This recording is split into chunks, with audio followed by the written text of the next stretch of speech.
everybody, Justin from Critical Paint Studios. Welcome to Thursday in sunny, screamingly hot Brisbane, Queensland, Australia. We are painting up the Amanita Shaman. Now, we did a lot of work yesterday, sort of blocking in, stitching the woolen surrounds of the hat and the vest. We also did the entirety of the hat yesterday as well. It was a big stream. We ended up going for like I think it was 5 hours. But hey, Dom, welcome aboard, mate. We are going to be just adding a bit of darkness, depth to that hat to bring it in line with the rest of the model, but not much. We only want to add just light tints of like a deeper red, a burgundy, sort of that color. Um, and then on some of our higher highlight points, we're going to add in some very filtered down red, just so the we give the impression of old leather, but we also give the impression that it was colored at some stage as well. Because this guy's old and ancient and gnarly and crusty, and yeah, we'll get stuck into that. So um, that I'm going to need that because I can't see.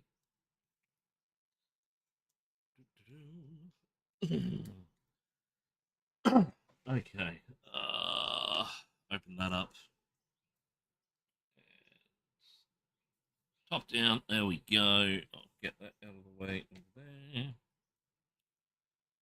Alrighty. Now I'm going to have to take a break. Um, at some point.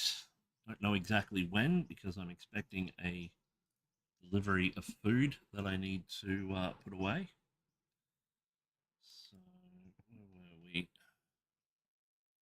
The Aussie Crimson from Velvet is going to be our first stop. It's crimsony, but it's not too crimsony. So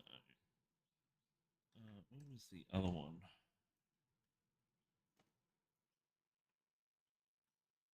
That was the violet. I'll find it soon. We're just lightly filtering this in anyway, as I said.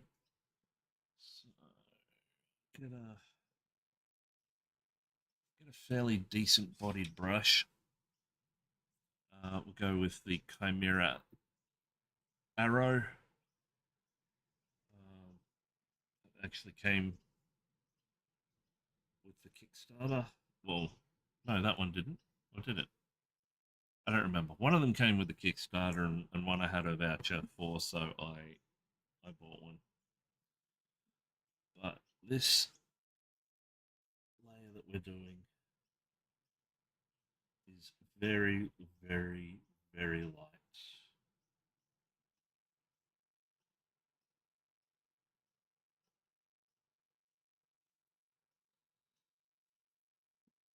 I'm just going to go in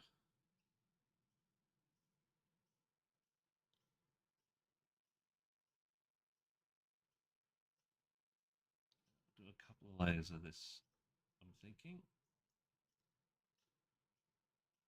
But just lightly filtering. Now, because this Chimera stuff is the consistency that it is when it's watered down and used as a tint, it's almost like tinting with watercolors. It's crazy.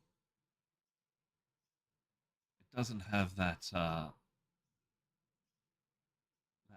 bleed that you get with watercolor paints, but the effect when it dries is quite similar.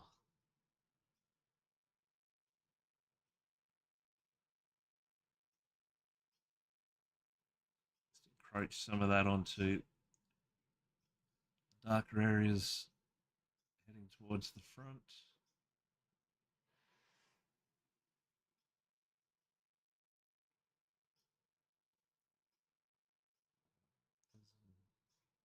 great looking. Oh, Rubik's Cube.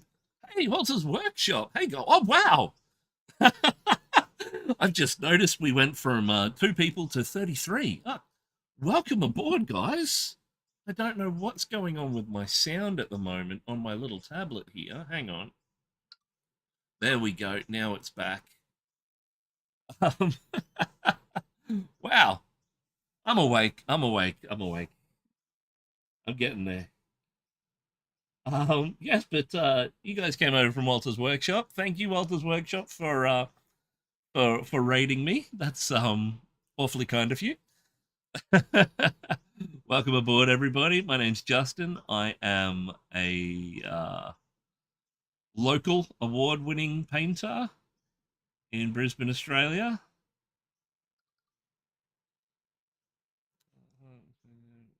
There was a second raid triggered somehow. Hey, no problem, no problem. I really I know absolutely nothing about Conquest, and thanks to your stream, I now know a little bit more. Um, so if any of my crew are in that follow me regularly and don't follow Walter's Workshop, I suggest you head over there. Not only is he a very talented painter, he is also a walking encyclopedia of a game called Conquest, which I know absolutely nothing about until I set foot in there. But now I know about the what was it, the Dragon factions and the Spire and other bits and pieces, and the PC is working on at the moment is just fantastic, very vibrant. Love the colors going on that base. Yeah, it's looking stunning.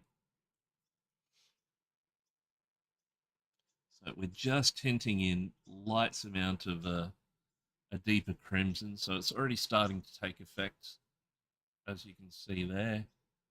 We've got that definite change from the front. Over this side, we're going to go with a little bit of red. Now, I was just saying that, yeah, I may have to briefly step away from stream because I'm expecting a food delivery to come in anytime between now and 3 p.m. So, because it's so hot today, leaving it outside, even undercover, it will spoil it. So, I've got to get out there. Lots of chicken. Chicken doesn't like heat, so we'll get that in and away. Won't take me long. Literally bring the box upstairs, throw contents of box in fridge, separate out the spices and bits and pieces, throw the veggies in the crisper, and we're done. Ah, nice.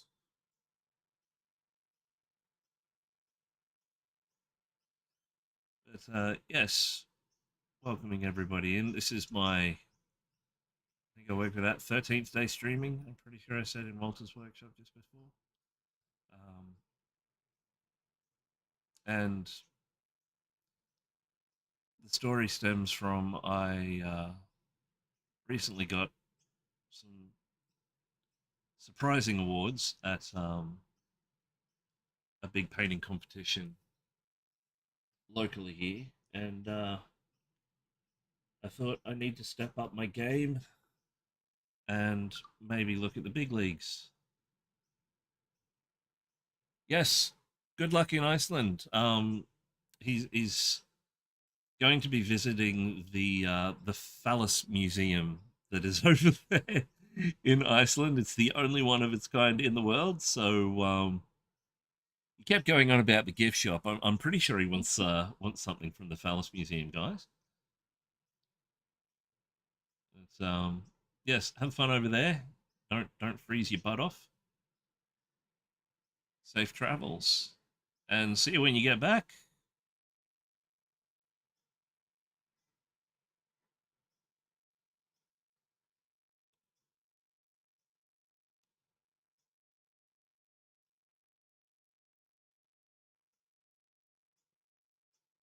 just gently tinting in some red, so it gives the impression that there was red there.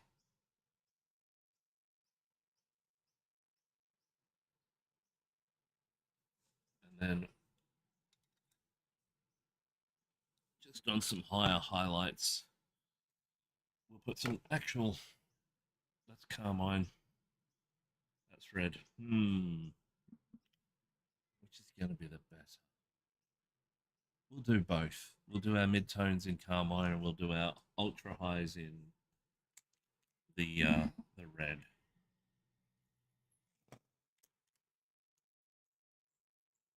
But yep, we are painting Amanita Shaman from Creepy Tables. And it's for a 2027 competition that I will hopefully be going to Canberra for. Anything can happen at this stage. But the goal is to enter this guy, see if other people like him.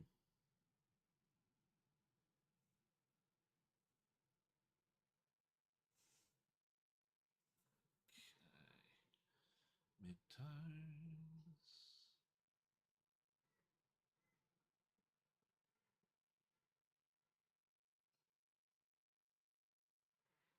I'm going to go over this a little bit heavier than I would normally, just because I want a little more of that red tone going on.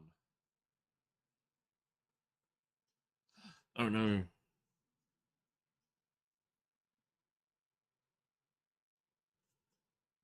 Should have masked it off, but there we go.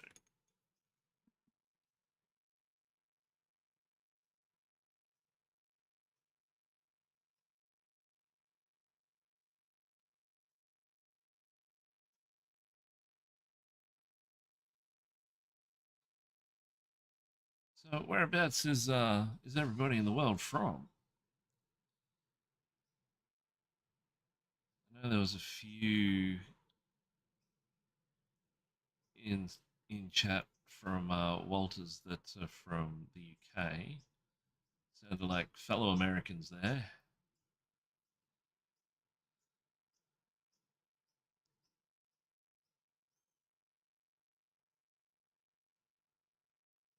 Yeah, I'm going to be blah blah blah. Going to learn how to talk properly. I'm going to be doing some. Um, I'm going to take a break from this, I should say, because this is a long-term piece.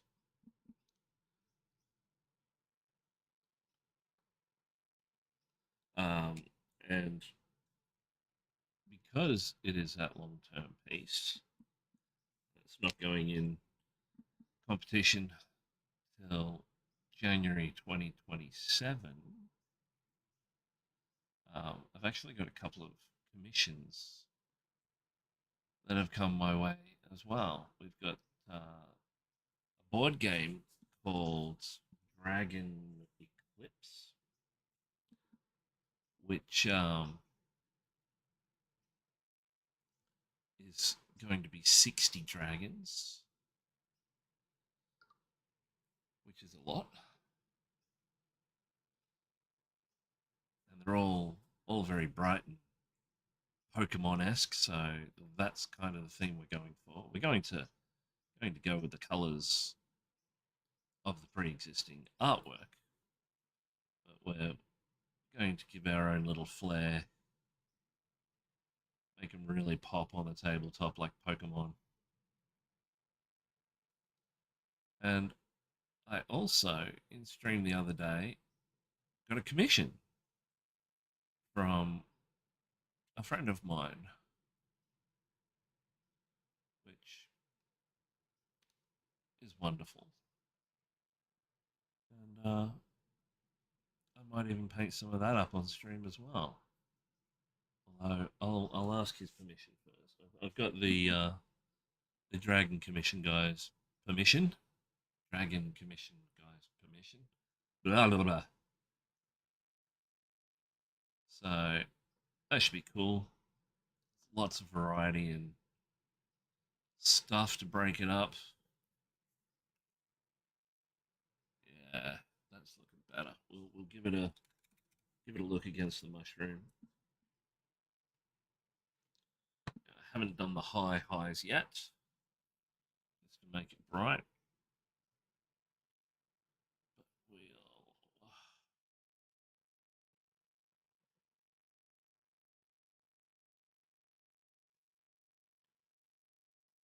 Does that match in? Same but different, giving off red vibes for that hat. I think it does. After we hit it with some highs and maybe push those lows a little darker. So we'll do some highs. Yeah, flat red. One on beam, 25 on Twitch.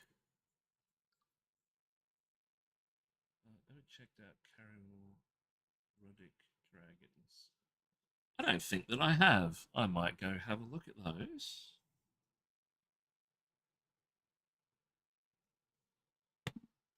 The name rings a bell. Why does the name ring a bell, Dom?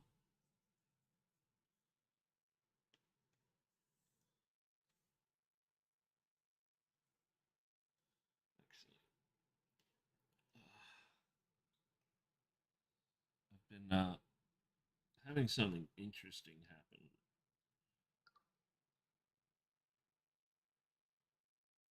Yeah. Um, over the last probably week. Not necessarily a good interesting, and I'm a little bit concerned about it. I'm going to get it looked at. Got some other stuff happening along with it as well. But I've got pins and needles in my right hand, my dominant hand, my painting hand, and the ring finger and the pinky finger extending down my hand.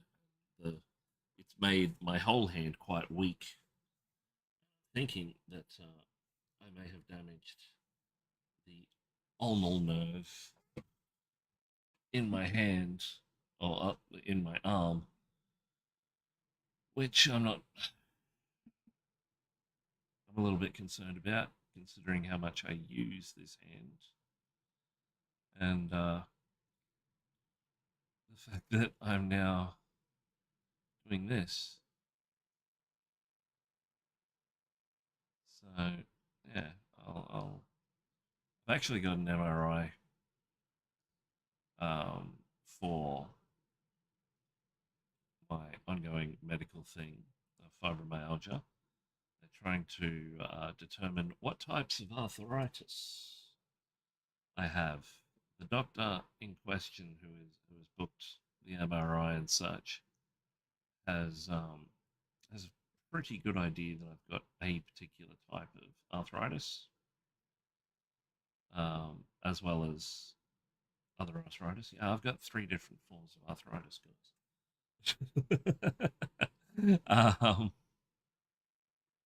But she's pretty sure it's this particular version that is problematic with a couple of my other conditions. So I may as well see if they pick up anything in that MRI regarding my hand. So it would be interesting to know. Because I need my hands, preferably both of them.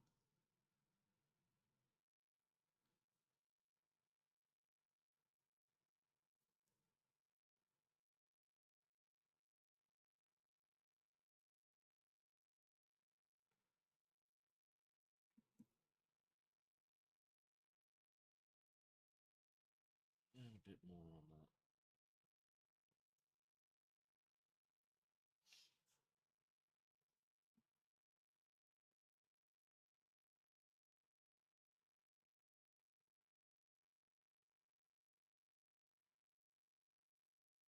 Ah, so anybody got any anything planned for the weekend? Anything cool?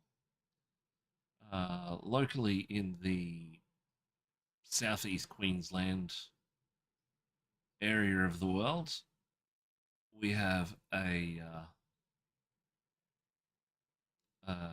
expo event called Tabletop Con, and I may or may not turn up depending on what my body tells me in the mornings. But we went to one. I think it may have been last year, and they've changed venues and a lot's changed, and there's other stuff going on. Um, it had potential, but it wasn't sort of really what I was after at that particular point in time.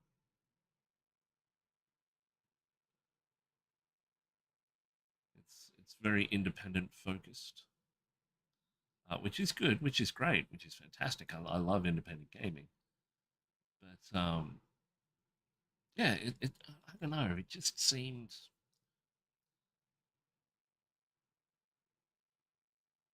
uh, I don't want to say rushed because I know they did their homework.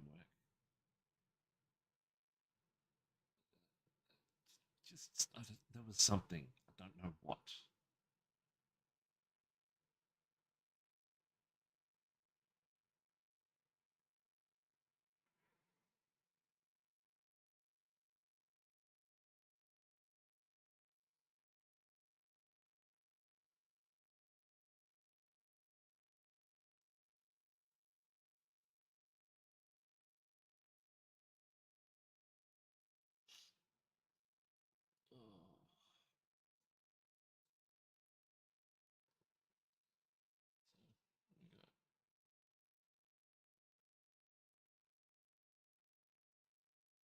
Oh, but yeah, thanks to those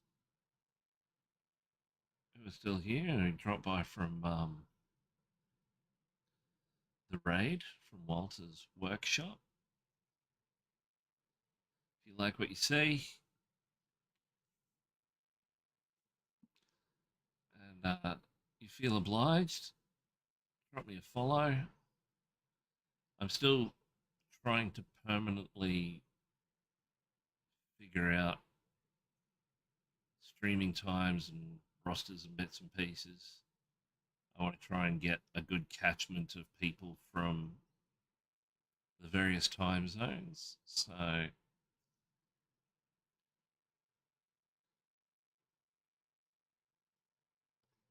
if you really like me and want to continue on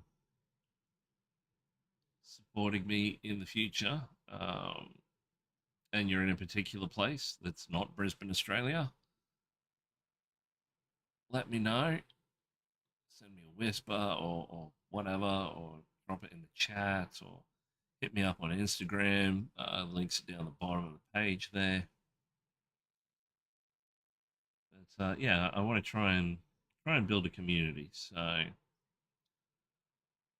doing that is being friendly to people and um,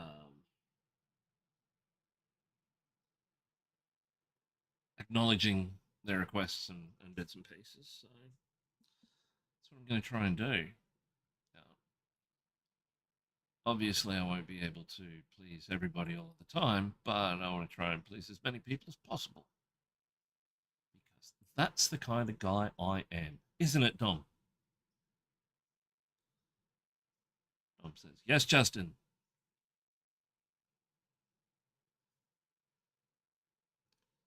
He's gone quiet. He must be working.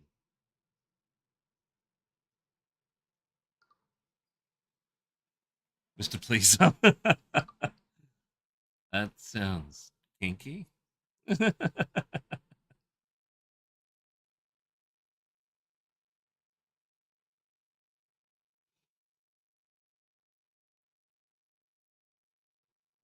Just touching in some brighter red along some of our highlights. Why enjoy the stream? Oh, have a good one, mate. I hope the day is good to you.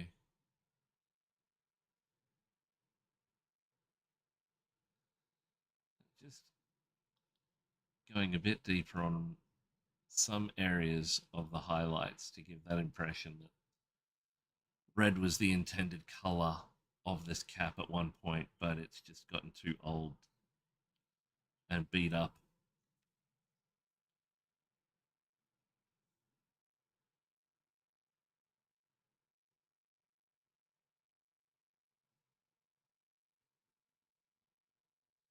Because a big thing lately with a lot of the comps is they're starting to, because the caliber of work has gone up so much over the last few years, and more people are learning off more of the more famous folks. Um, Story of a character is starting to become important, whereas before it was a deterrence. It's now becoming a deciding factor. If your piece has a clear story,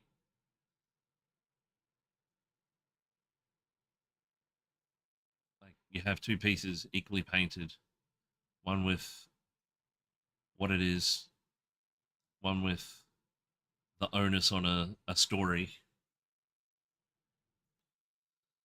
one with the story would land higher on the table than the one without. And while that's a good thing, it can be a limiting factor because some people just like are creative and are very good painters, but might not be the best storytellers. And storytelling is composition and sort of environment and lighting and bits and pieces. But some people don't really think about that. Some people look at a model with a light source, and that would be it. But if you are going to do that, there should be a differentiation between sort of pieces with story and pieces without. But that's just me rambling. But, we'll have a look at this mushroom again now that we've done those eyes.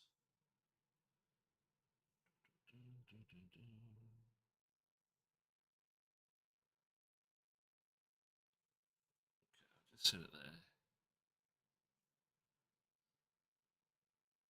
How's that looking with the? Yeah, that's better. And then we'll add a bit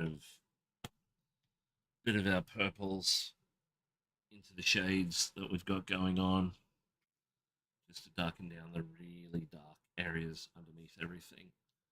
But next we are going to patch in that belt, and maybe we'll knock out the non-metallic gold on the. I know it's stitching, but I'm going to make them like staples, like sort of a belt binding out of metal. We're going to do that as well in sort of a goldy bronzy look. And then we'll pop it all together, and might have to do some cleanup on the hands before I pop them on. And then I think that might be it for the moment, which is awesome.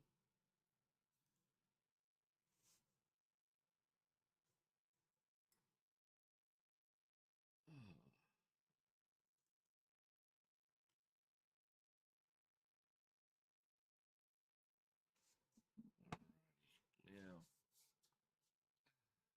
I can never remember the recipe for the gold, so what I'm going to do is grab in each of the Chimera Velvet Inks um, packs, because they come in separate packs of six.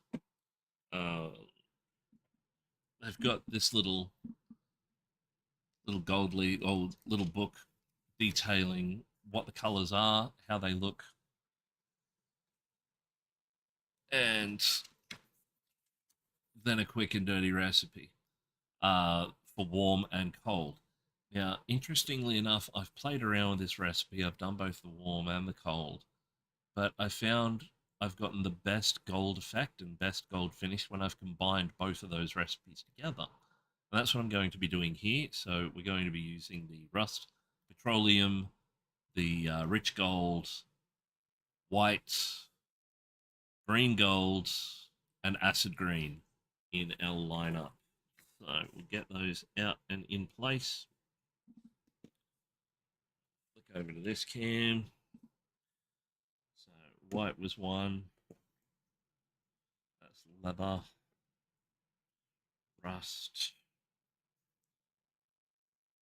rich golds. Oh, petroleum was one, wasn't it? Yep, petroleum. Got a few of these colours out already from our travels.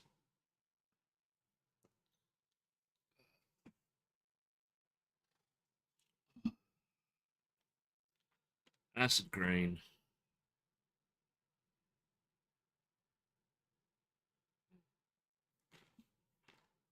Green gold, that's forest green. Green gold, there we go. So we'll start off with our rust and petroleum.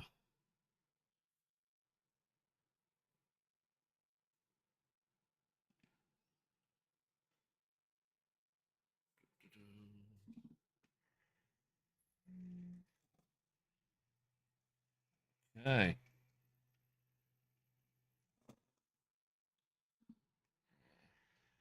Welcome aboard to all those folks over on Twitch and Beam. My name's Justin. I am a 45-year-old miniature painter, 3D print enthusiast. I run a small commission painting business and printing business in Brisbane, Australia. Ship most of the way around the world. A couple of spots are a bit iffy at present due to certain economic things happening. You know, you know.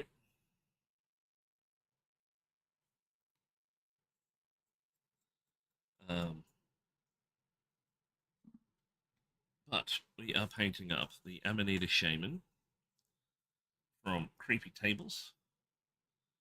And working on this one for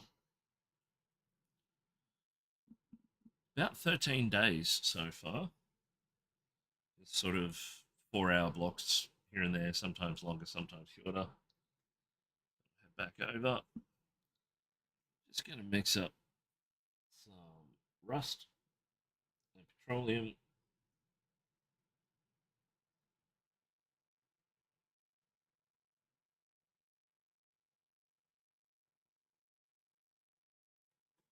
That was petroleum I put down and not black. Yeah, wow, it's gotten really dark.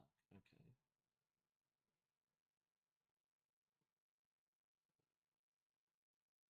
We want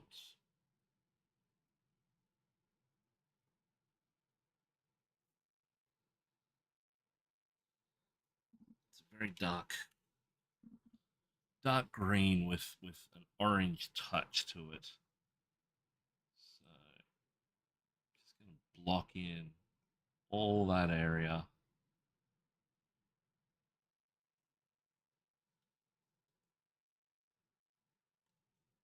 Oh, hang on.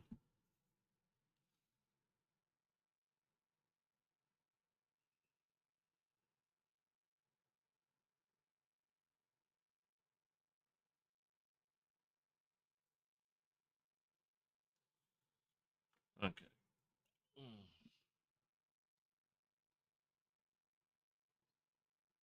It's all right. Thought it was important.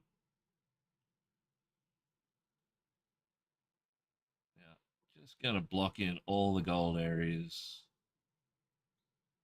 Well, brass areas, but we're going to take them quite high.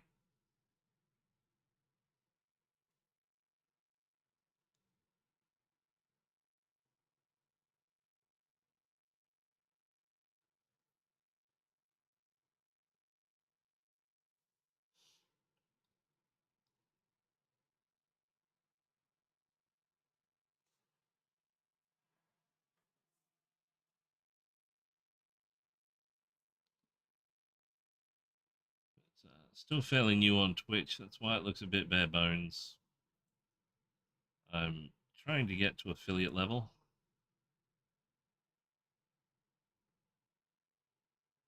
I would like to get partner, but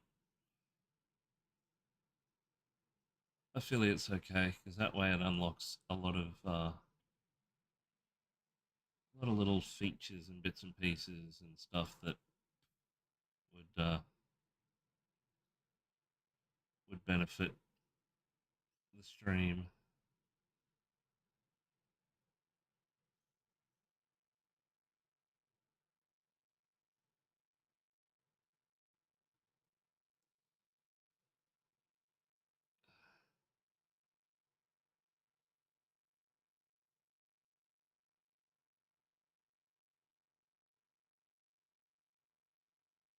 So yeah, I was talking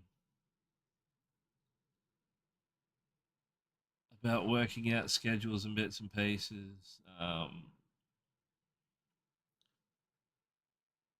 won't be streaming tomorrow. I did have a scheduled day, but I took it down. Just because some stuff's happening that normally doesn't happen, so I need to get that organised and sorted. Um,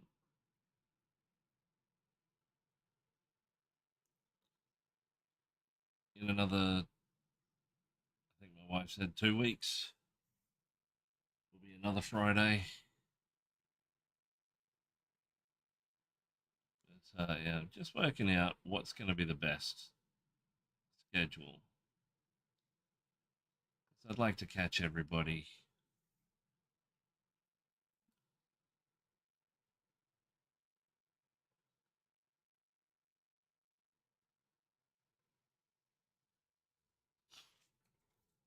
Oh,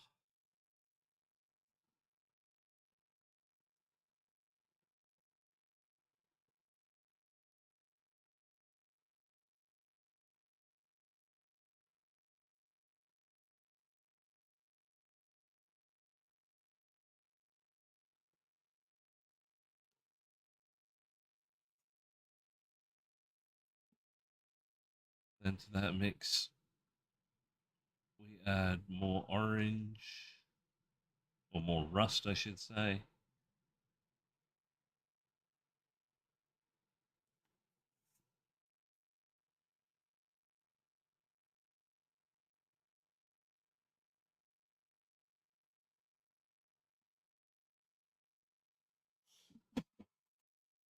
No delivery as yet. Alrighty, we'll keep going.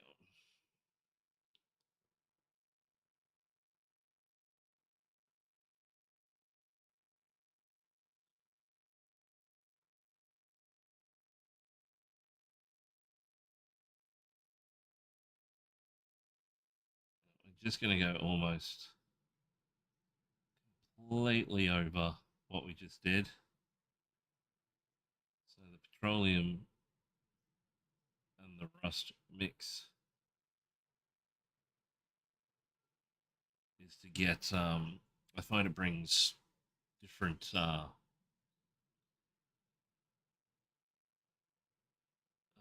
not textures, just undertones out in the gold, doing it that way.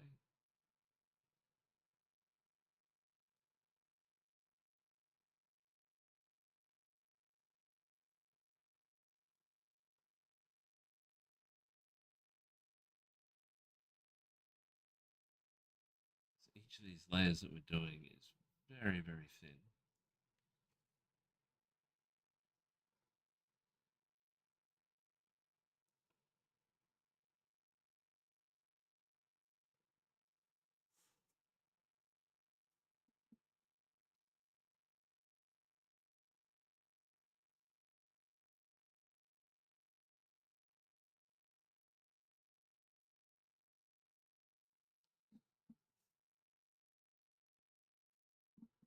Is there anybody out there?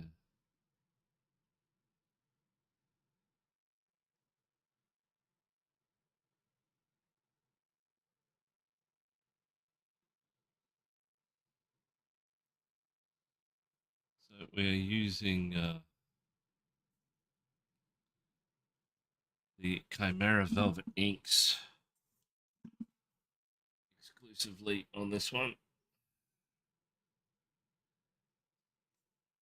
Hair in the way. Get rid of it.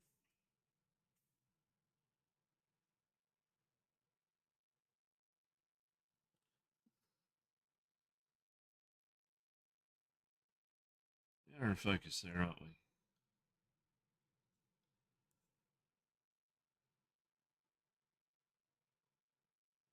Oh, there we go. That's better.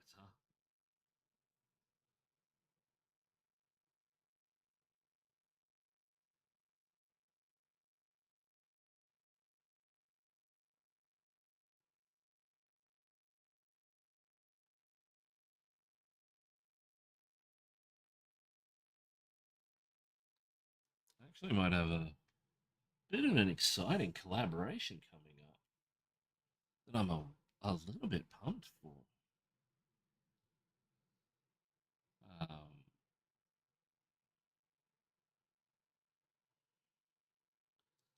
I was an early adopter of the Kridrufi travel kit that was on Kickstarter a little while ago, and I use it extensively in my travel setup. Um, and I've been speaking with the development team behind it, and yeah, they've got some really interesting things coming out, and they've asked me if I'd like to be a part of them. Um, and because I love the little unit, I said yes. So watch this space. Well, you don't have to if you don't want to. I'd like it if you did.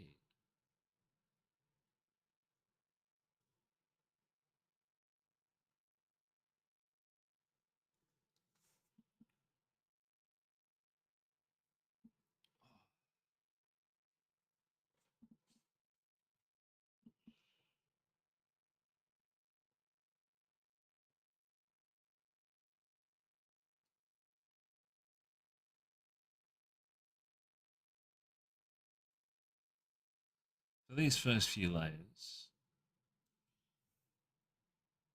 I'm not really planning on concentrating the ink to the areas. I'm also just putting the ink on the areas and letting the ink do what it wants, pull how it wants, catch where it wants, that kind of thing.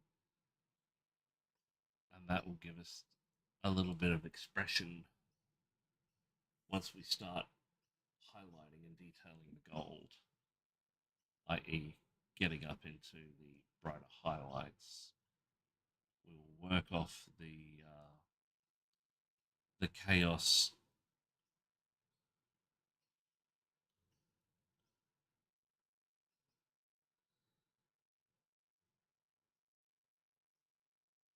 to build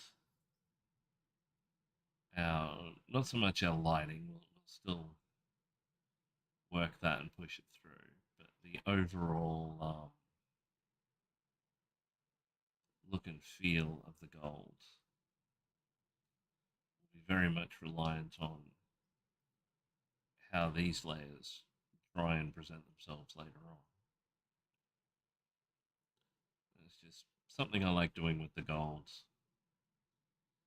Like other folks have die-hard recipes, do this, do this, do this, do this equals success. I've never been one of them.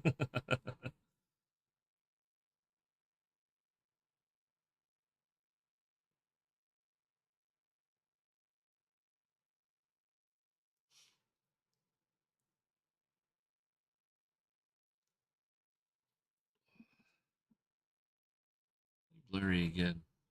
Alright, you're good.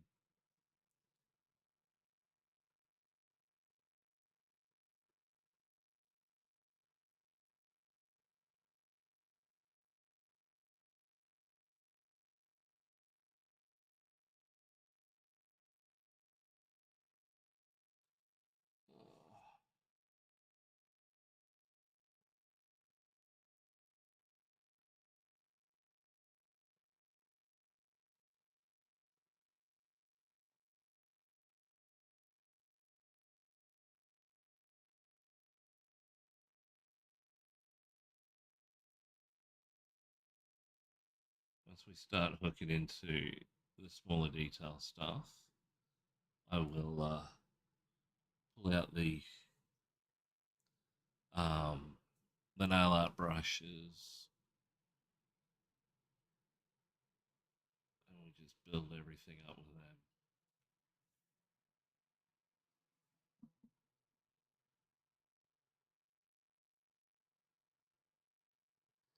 Then we'll block in our leather, age it down and dirty it up.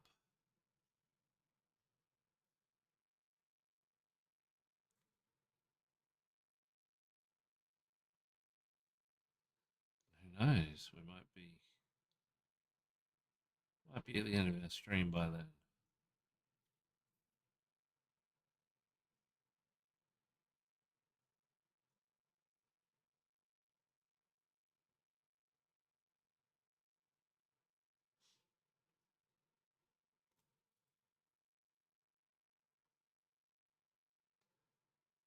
$21 on Twitch, 1 on Beam. Glad you're all here. Thanks for stopping by. Either voluntarily or involuntarily from the raid from Walter's Workshop. Big shout out to Walter for the drop. That's awesome. I was hanging out in his stream while I was getting everything ready to jump on mine.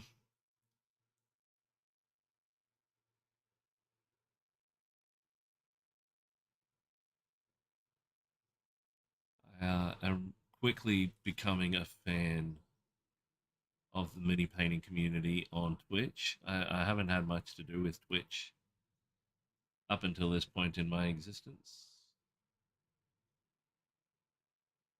But I'm very quickly seeing the appeal.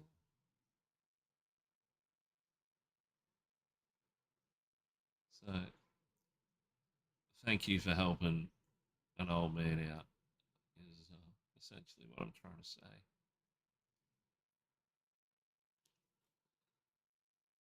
Okay, now some straight rust.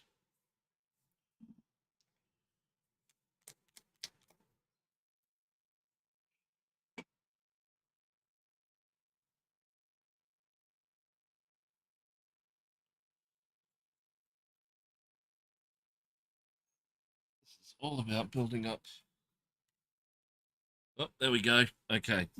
Ladies and gentlemen, I'm going to be right back. I've just got to get this food organized, so bear with me. I will be back as soon as humanly possible.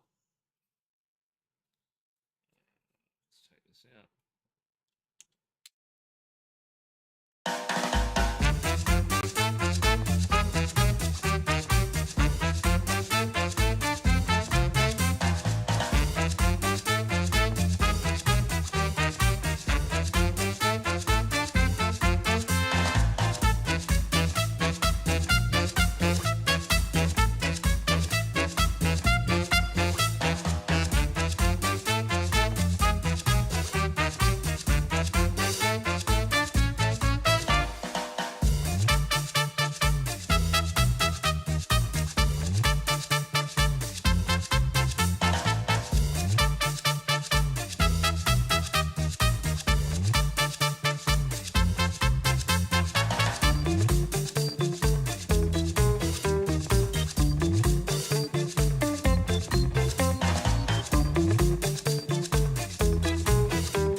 Okay, my back.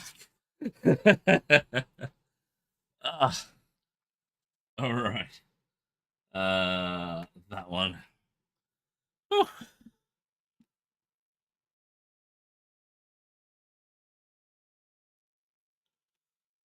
All right, my dog's barking.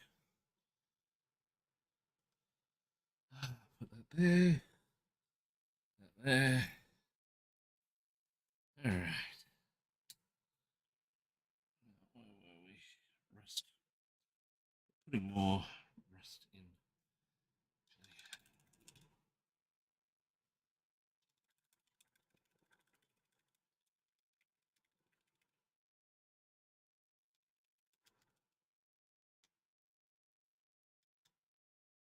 I think I need to clean this brush before we continue.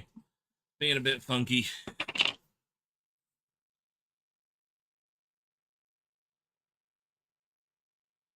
some garbage out of it.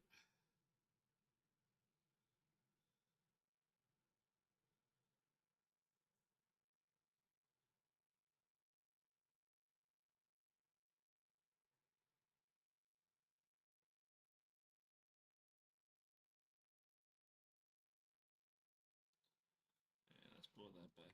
Cool. All right.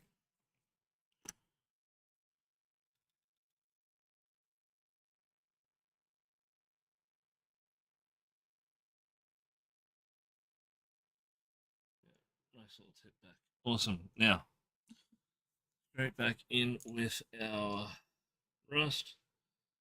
Get some of the water that I brought up into this tape.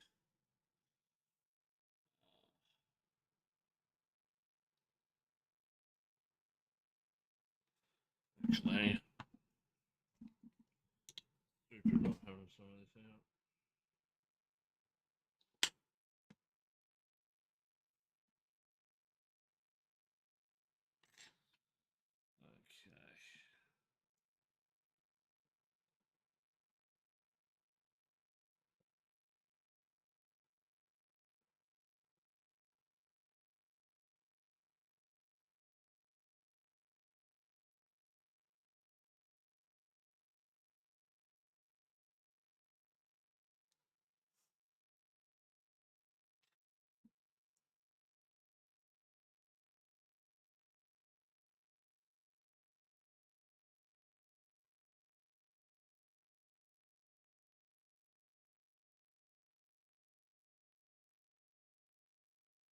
Okay.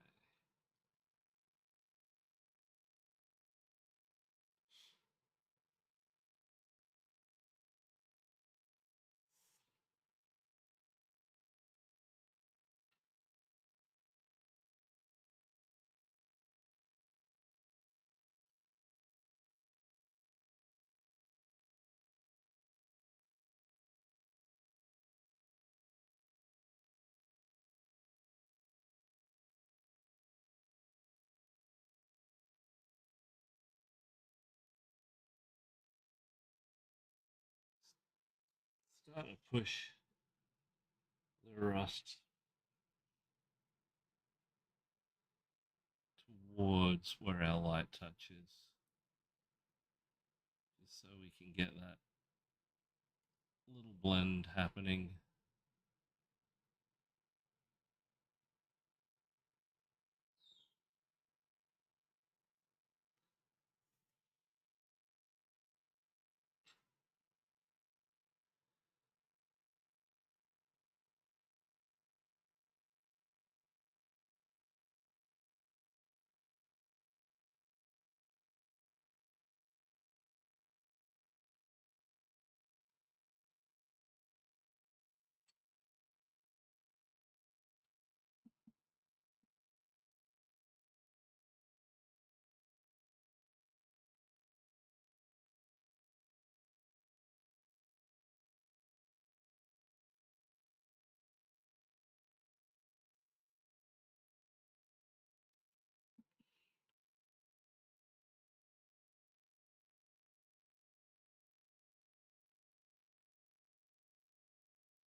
Interesting. Whenever I have this many people in and nobody's saying anything, rational part of my brain says, oh, they've probably just got it on in the background while they're doing other bits and pieces.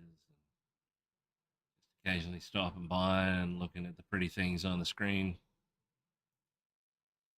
But then the irrational part of my brain says, they're watching you. They're not saying anything. Means your work is awful. They are stunned into silence.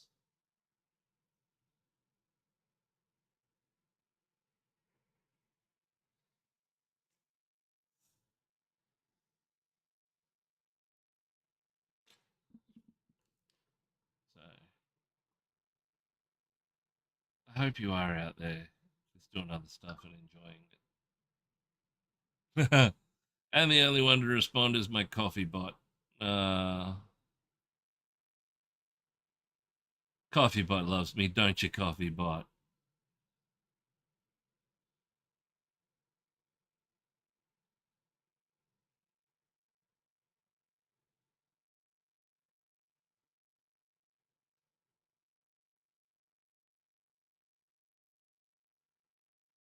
You may not be able to see. I'm starting to see. Starting to build up into that rust tone. We're doing it very, very lightly because we want the first part of it as smooth as possible. That way, when we rough up the second part of it, it will match in. And you'll understand what I mean when we get further in. But yeah, this back and forwards process takes a bit longer. It's got a few more steps than a lot of the other ones out there, but on this piece, I think it's warranted. So that's what I'm going to do. And I'm not affiliate yet, so you can't stop me. You can't send me emotes or messages or vocal cues or anything like that. Mwahaha.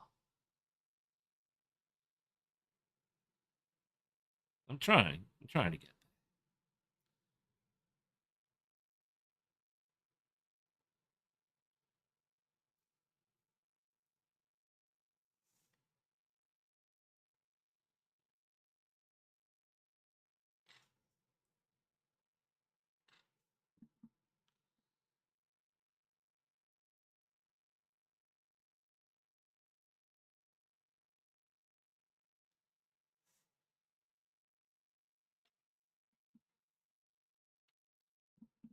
The real affiliate is the friends we make along the way.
Just looking like a rusted piece of metal at the moment.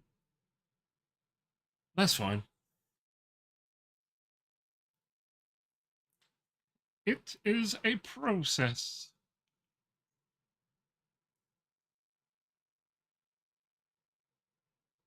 That's another voice. My son and I were talking about different character voices the other night. He's getting to that point where he's mimicking stuff and trying to find his own uh, style, I guess. He's 8.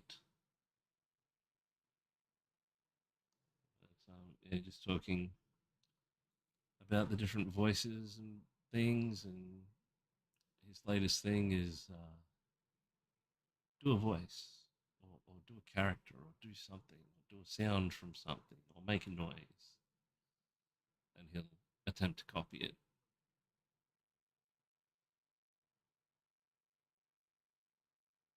So I do a sound.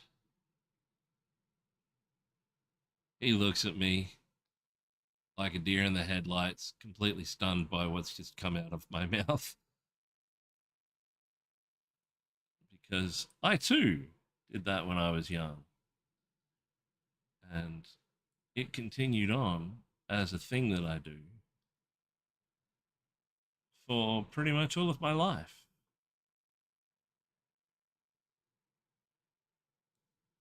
So when someone says, do a voice, I usually pull out a voice. Most recognizable of those, being Kermit the Frog. Now, I'm not talking this new fangled Kermit the Frog that Jim Henson's son does. I'm talking about the OG.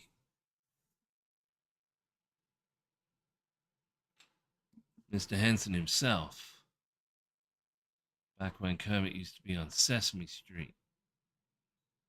That's how old I am. I'm actually not that old. I'm very close. I wasn't born in the 70s. But yes, anyway,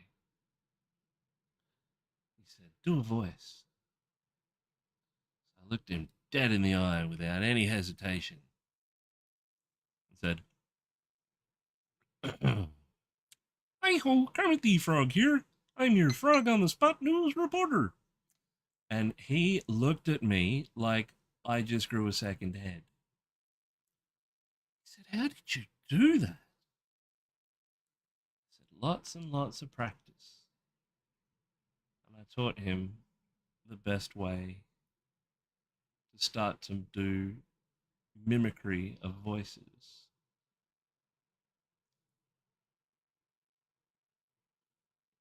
And the best way to start is just concentrate on one word only. Any word, famous word for that character, and just keep doing it until you get it as close as you possibly can with what you have available to you. So what else can you do? I did Ernie. I did Krusty the Clown, which I mutilated because it was late at night and I was wrecked. Mo Sislak from The Simpsons.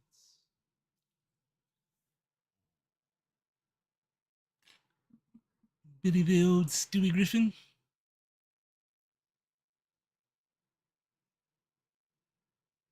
But yeah, I just did Marvin Martian before without even realizing I'd completely forgotten that that's what I do.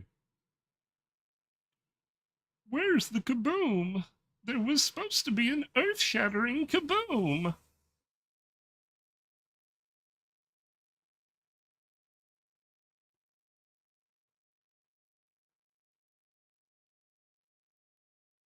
A couple others here and there. The over the top Arnold Schwarzenegger impersonation, along with the stereotypical Christopher Walken.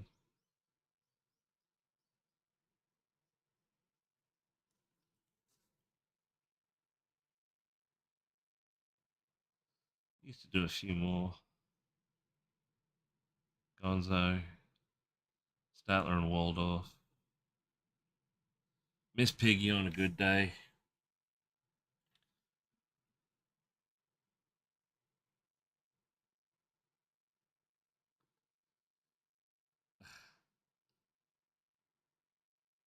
The Korean leader from Team America, but everybody can do that. I'm so lonely, so very, very lonely.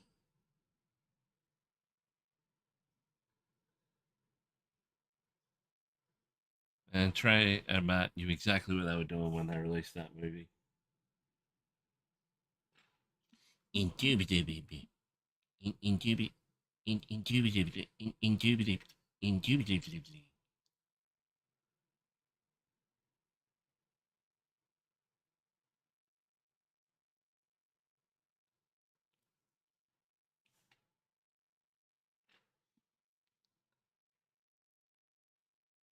See, this is what happens. You don't talk to me and I just ramble on with garbage.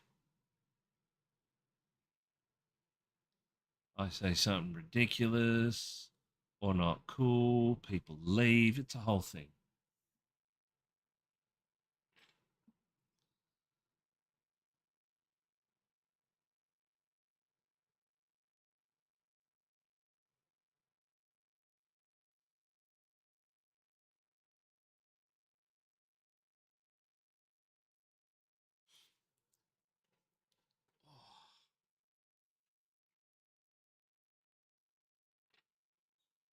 How are we going?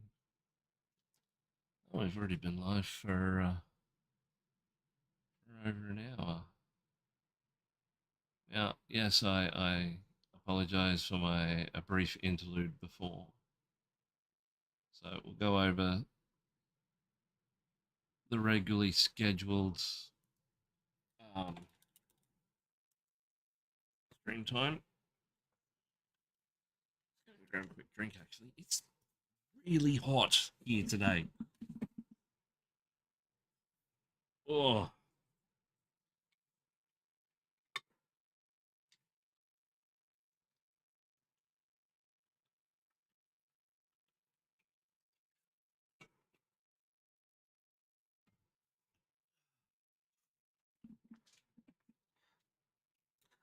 ah, like a refreshment. Where are we? Belt, gold, smaller brush. That. Swapping over to 3-0, Rosemary and Co. So we can start pulling more precisely on some sections.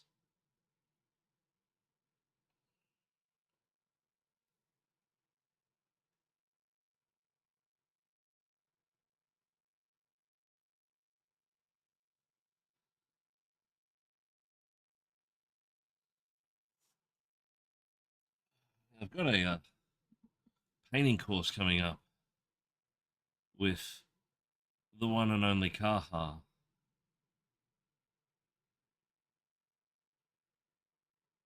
So I had to buy some paints for that.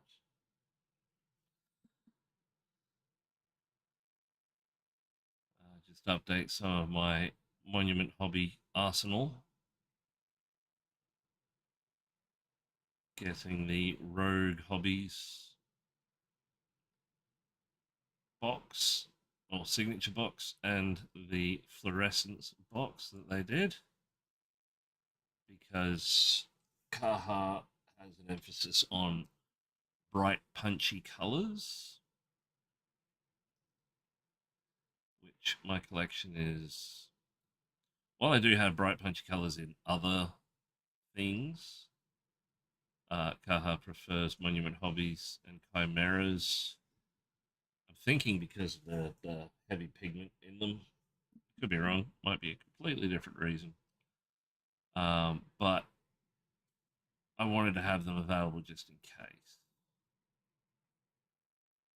So, got a commission through. Bought some much needed supplies and restocks, as well as those two little beasties for myself. Which is funny because I might actually end up using them for the dragon commission that I currently have.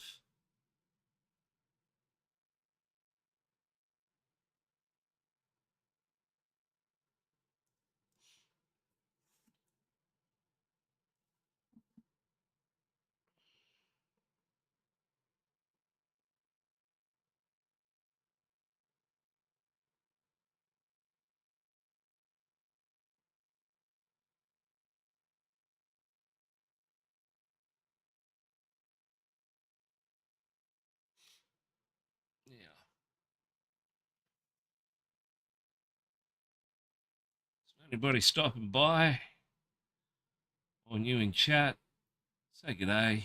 My name's Justin. I am Critical Paint Studios, a one-man painting and printing business from Brisbane, Australia.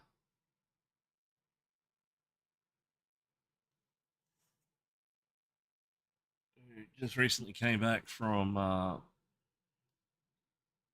a state paint competition with gold, silver, and bronze across 3 categories, which stunned the crap out of me, even still. But I soon realized that I need to up the stakes in my painting, and that means putting myself against the caliber of painter that I idolize, that I love to bits. Each one of the people that, well, the 2 people that beat me at QMHE are painters I very much admire. Their talent is just something else. And for my name to be amongst that now is a bit of a culture shock.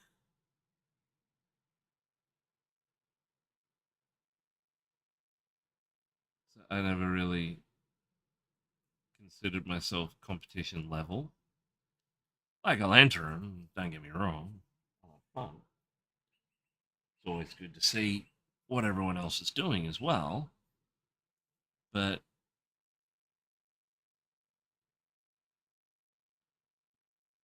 getting the placings that I did against the people that I did was something else entirely. Like, it's almost like winning the lottery, I would think. Say I would think. I've never won the lottery, so I have no real idea. But just that, hey, so and so got gold, you got silver, and another person got bronze, and this other person got gold and silver, and you got the bronze.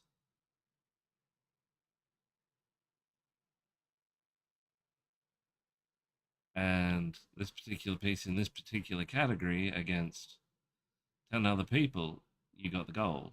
You just like, wait, what? I remember I put my pieces in for competition on the Saturday morning. I had a look at everyone.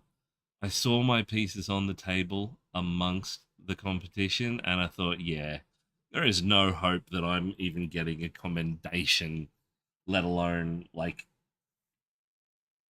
any sort of merit whatsoever for my stuff. And I was a bit bummed about that. I walked away that first day very much down in the dumps. Then I walked in the next day, and the judges had done their thing, and they put their little placards and stickers and stuff out, and I saw the piece that I didn't think would get anything at all had a gold. I'm like, what? That can't be right. That's got to be wrong. There's obviously something that's gone horribly wrong here in the judging. If I came out on top,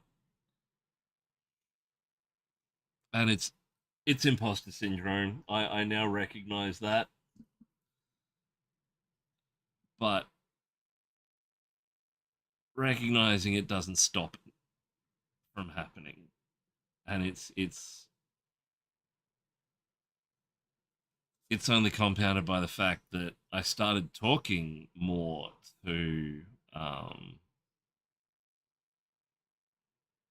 one of the people that I lost against, Ben Flood, who is only on Facebook. He's not on Instagram, to my knowledge. I don't know if he has any other socials or anything like that, but he said, and this rocked me to my core. He said, I wouldn't be surprised if I'm losing to you next year, which I nearly wet myself over because for someone you idolize who puts out absolutely stellar work every single time, to say that you're going to be better than them in 12 months' time? First of all, who does that? That is just even blowing sunshine up your butt. That is the nicest thing anyone could ever say to a miniature painter. But the fact that it may be true, he says with hesitation. It's very much it's very much one of those things that makes you stop and reevaluate where you are and where you think you are and where you perceive yourself to be in regards to how the world sees what you're doing. And it was quite an eye-opening thing for me because I'd always thought I would be limited in what I could do because of my medical condition and the limitations that are forced onto me because of that. But yeah, it's I don't want to say liberating because it's not liberating. It's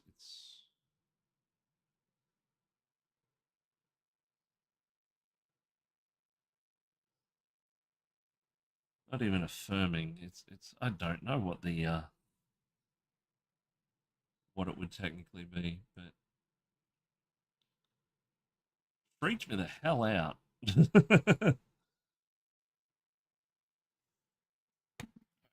Now we're going to pull in a bit of that rich gold.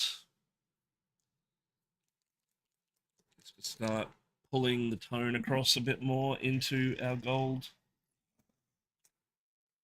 Then we get freaky and we go green gold in there just to confuse the purists.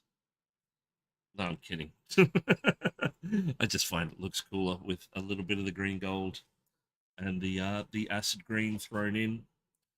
Sort of gives you white and cool tones across the same model, and it works really, really well.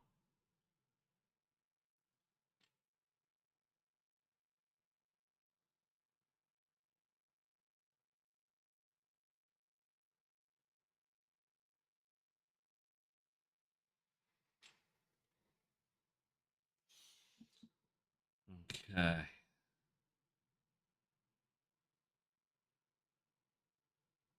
Now we're just going slightly smaller.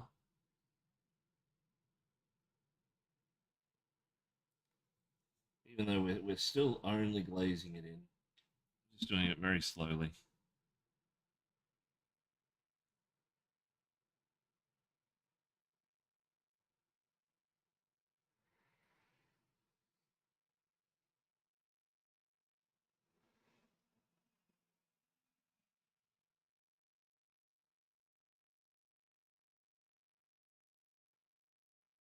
And our next pass, we'll start throwing in some random crossing on lines and notching things and starting to pull in our um, wear and tear.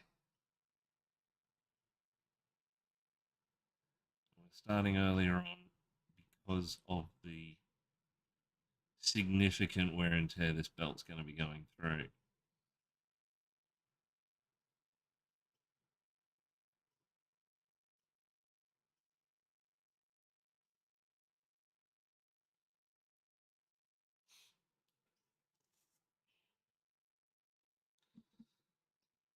This mix, we've just got probably a 2-to-1 of the rich gold and the rust.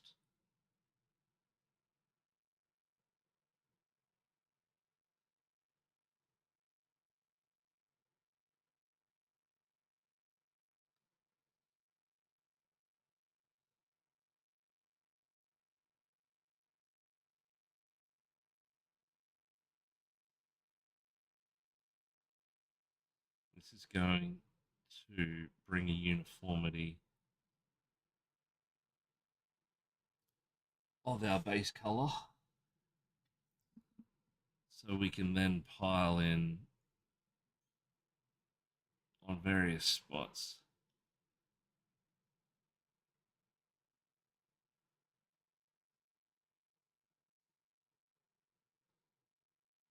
Give some tonal breaks.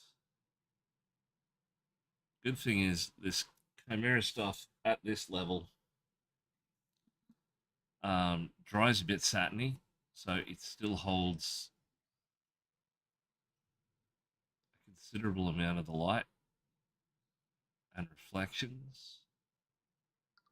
We're just using those to our advantage. Hey, got home from a paint club. Welcome aboard, Michael. Paint club? Whereabouts? What, sounds like a very cool collection of people. Paint club.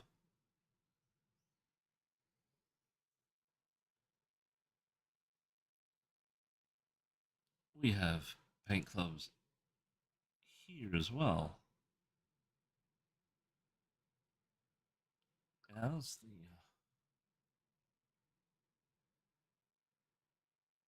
Oh, Reaper. Wait, there's actual Reaper game stores, is there? Or is it sort of a Reaper sponsored event at a game store?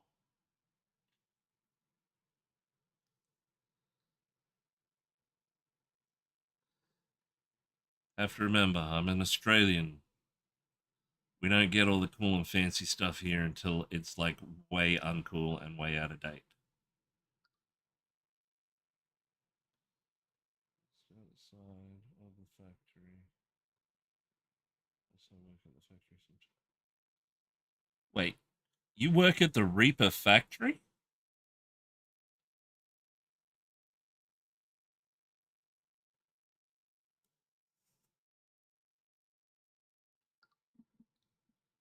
Hey, that's cool.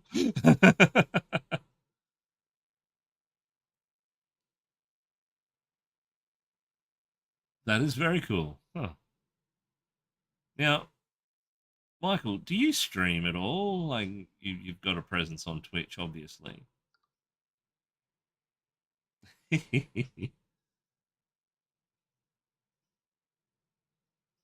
do you do all day? I make little plastic figurines for nerds to paint in basements. Oh, what do you do in your downtime? I'm one of those nerds in one of those basements.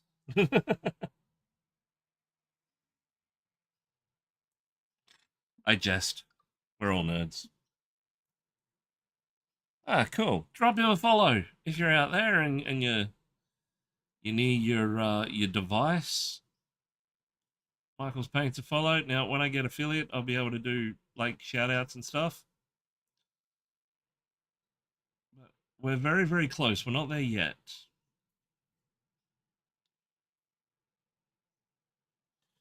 Oh,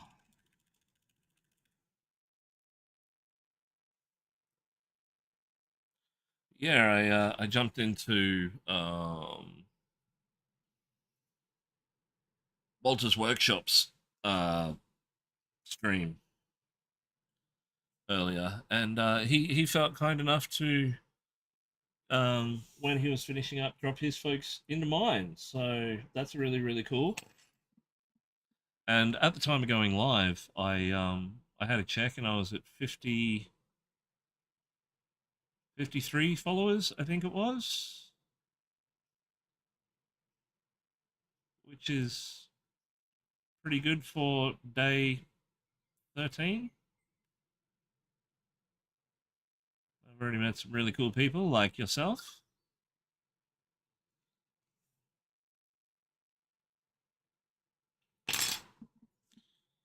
Get those out of the way.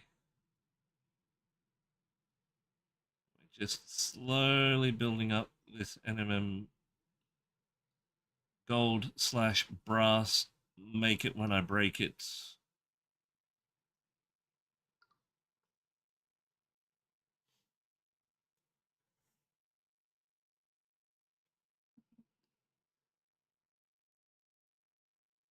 I'm gonna mix in some green golds and things shortly. We're just concentrating on the buckle at the moment and gently building up the other ones.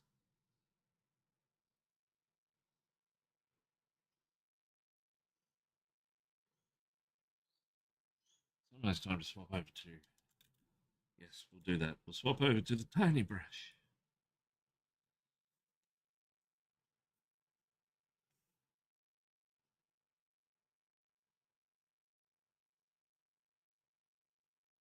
Yes, it's been an interesting old 24 hours, Michael.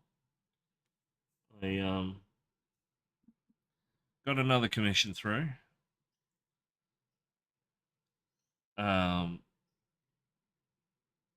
oh, I destroyed that brush. Bugger it. Okay, hang on.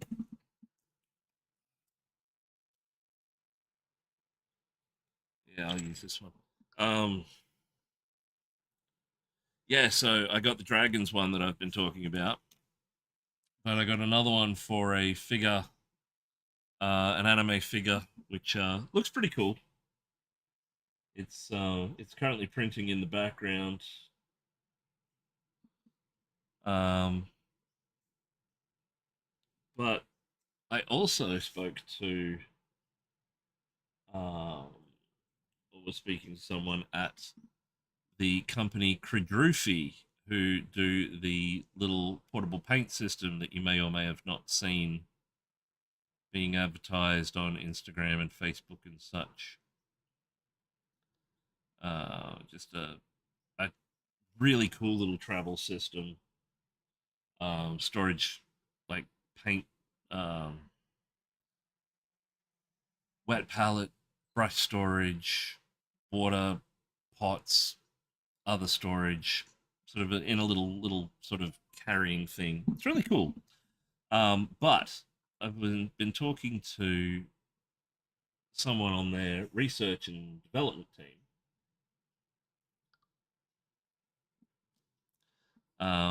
They're bringing out some new products, and they've specifically asked me to do some testing of said products. So that's really cool, and I can't wait to see what they come up with.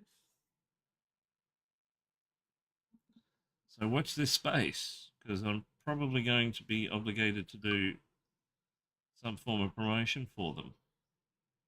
Yeah,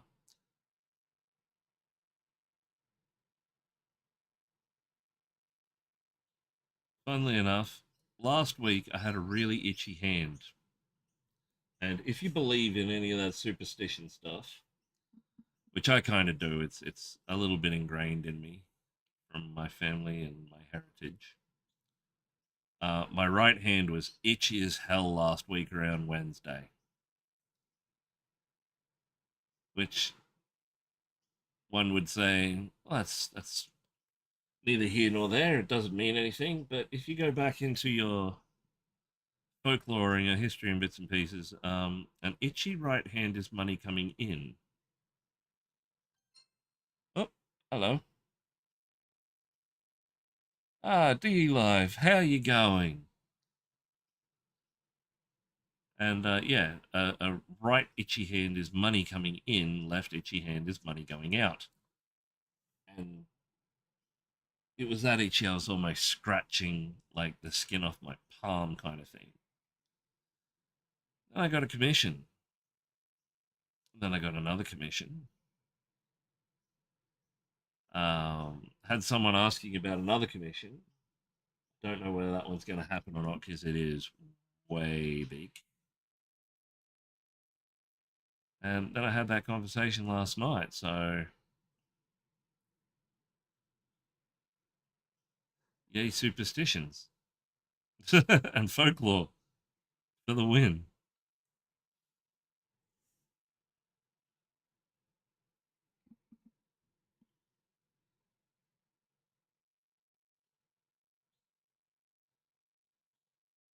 Funnily enough, Michael, the very first models I ever painted were Reaper minis.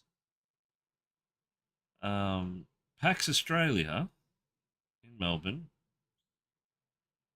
had the like a I think the company was Gameology had a paint and take table set up, and the miniatures that they were supplied with were the Reaper ones. And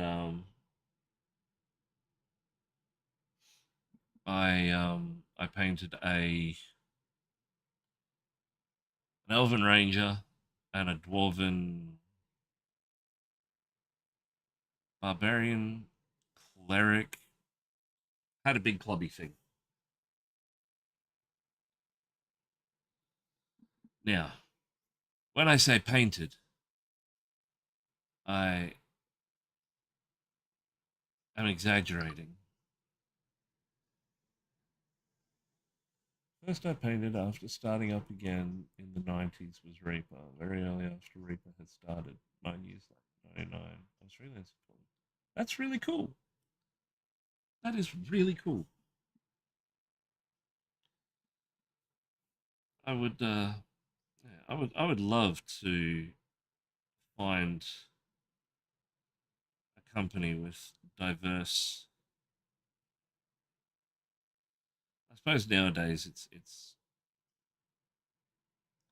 more about having a group of painters or a team of painters, whether they get into the hobby by painting the miniatures and then work for them, a la yourself, um, or go through the process of painting miniatures, learning 3D modeling, and making their own minis. Like a lot of the creative companies out there, like your rescale miniatures and things like that. So they've got painters built in now, which I'm ultimately doing. I'm teaching myself 3D modeling just because I don't do enough already. Uh, but yeah, I would love to sort of be an exclusive painter for something or someone.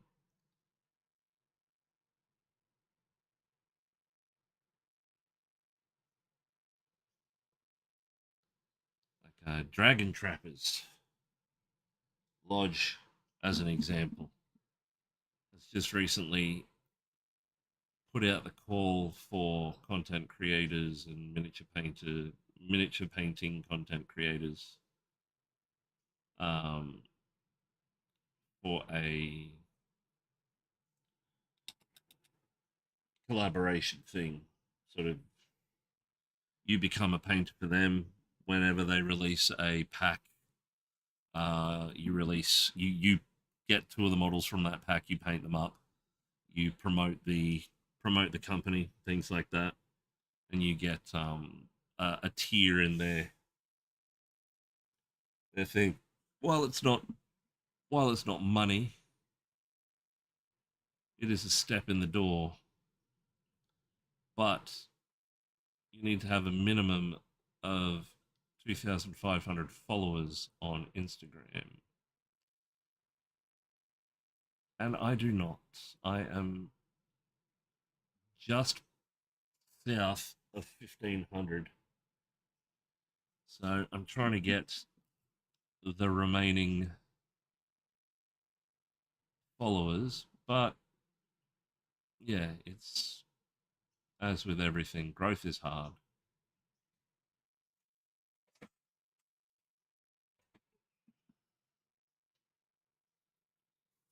Oh, starting to look more rusty instead of less rusty. No, we'll get there. It's all about building it up.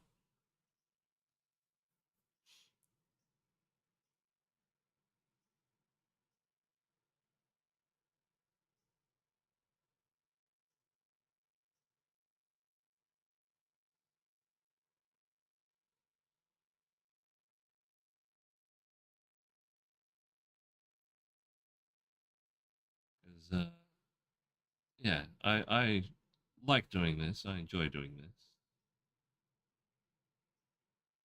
but the having your own business part is always hard, especially when you're doing that business with an illness that can take time out of you, but also limit what you can do with that time is hard. But if someone were like paying me to paint stuff for them, given the speed at which I can paint, I mean, this model here has taken me 13, well, if I go to 8 hour blocks, probably about 8 days so far.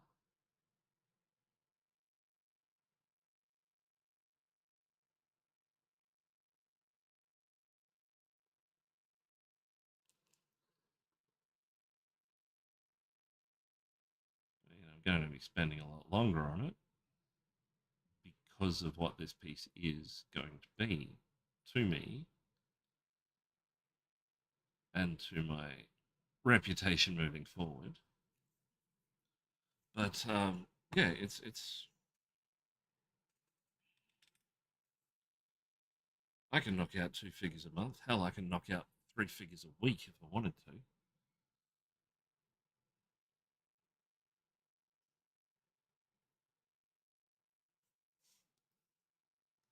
They said work on my numbers and get back to them. So that's what I'm doing.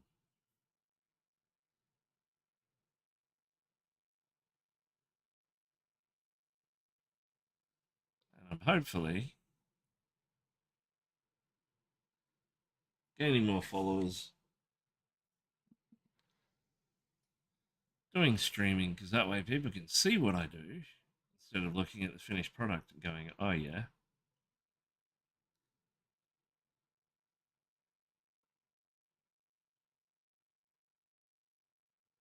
And appreciate the work more. It's the ultimate goal anyway.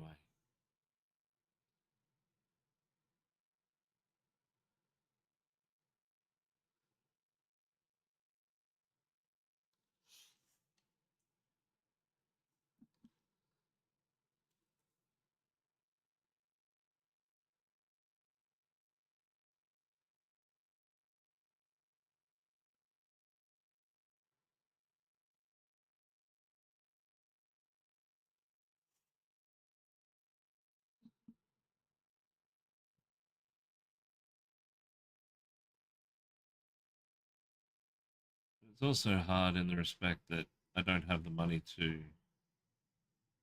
like, do the Patreons and support creators and bits and pieces as much as I would love to. If I had money, I would throw money at so many people.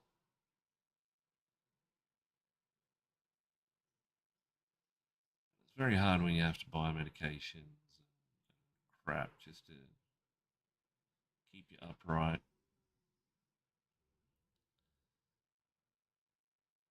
And like, my wife works. We have a family daycare running from our house.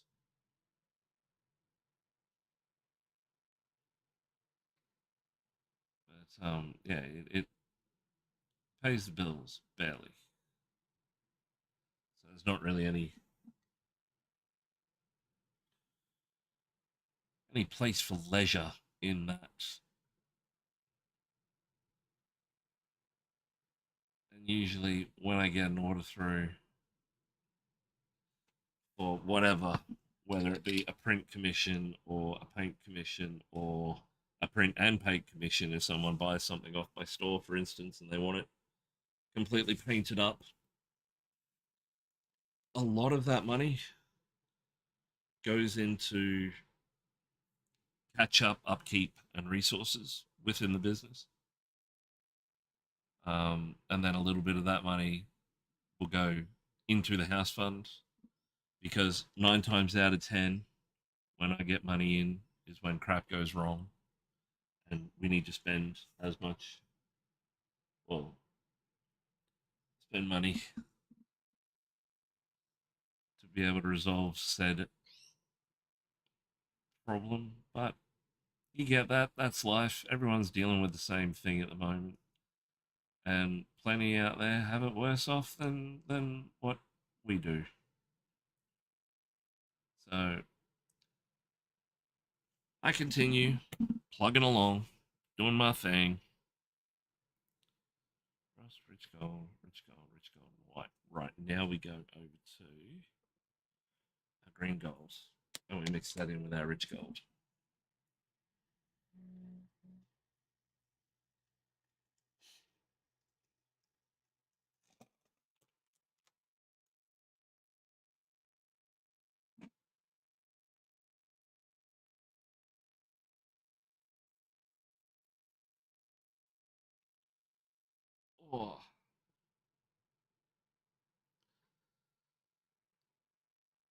Oh, 7th inning stretch.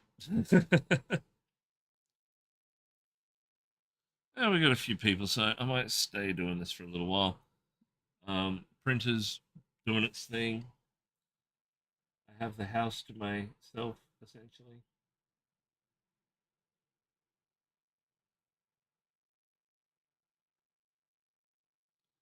So I mix a bit of that rich gold and the green gold together, just for the first part.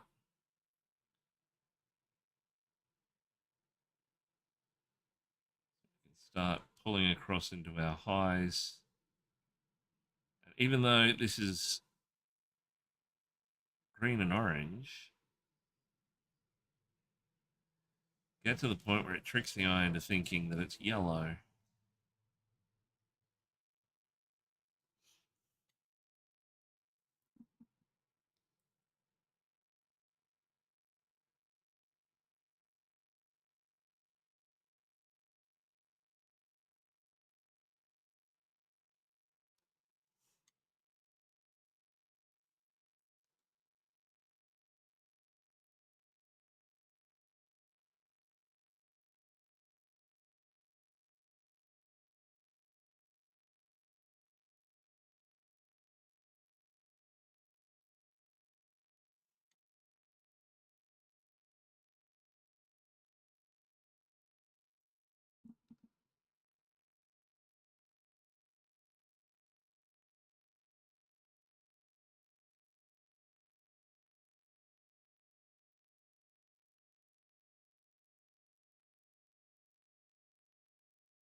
Okay.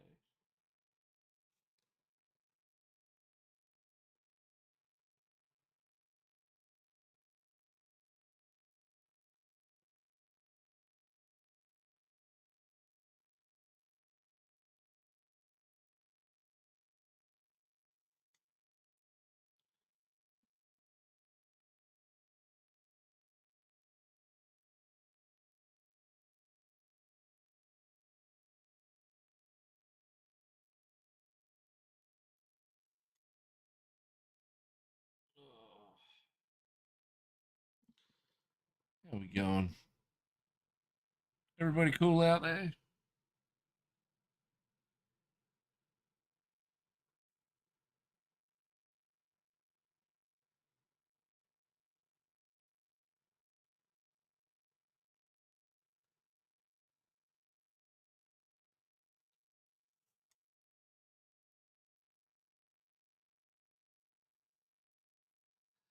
I'm only going to touch in a few spots with this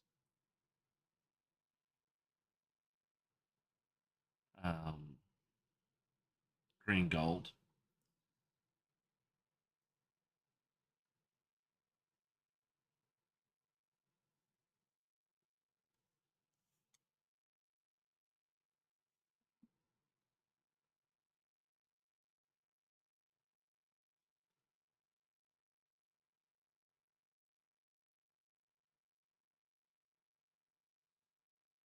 Also, so it establishes the idea of yellow in those undertones.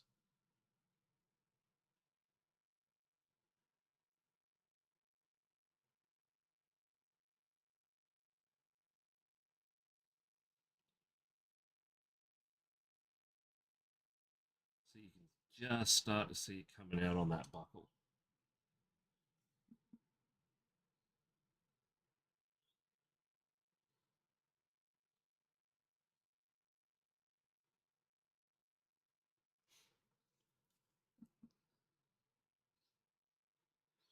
More up here.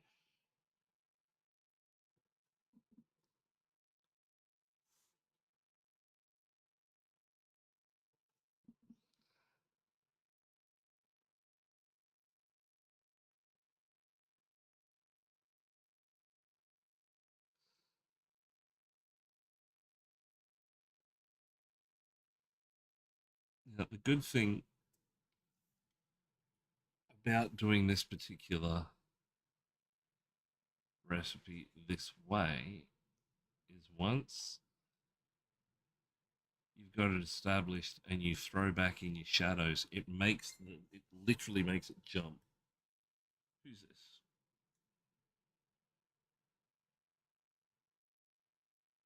Oh, that's Creaturey chat.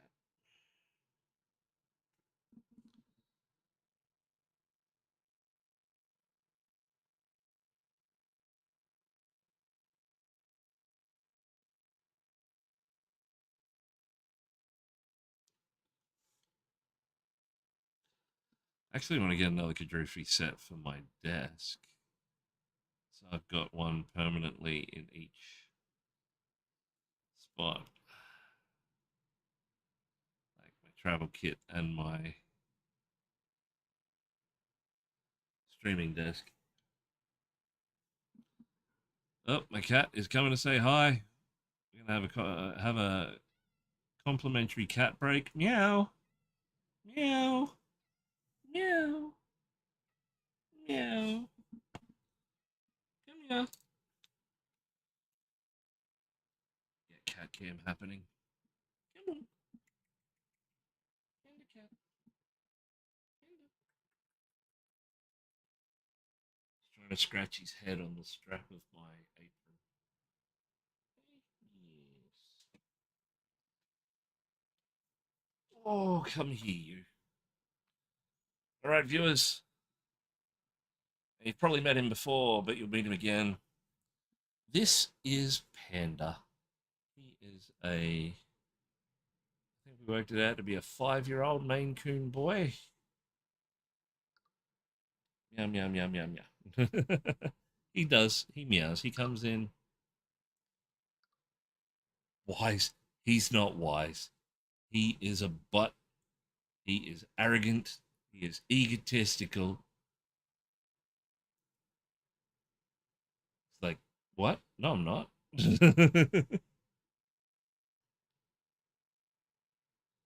But they are. They are very badass. Now I'm 6'1", and if I hold him by his back legs, sensory position, he is as wide as I am.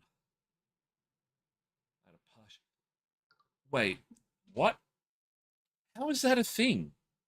You can actually own bobcats? What? Well, it was 20 pounds. Hey Google, how much is 20 pounds in kilos?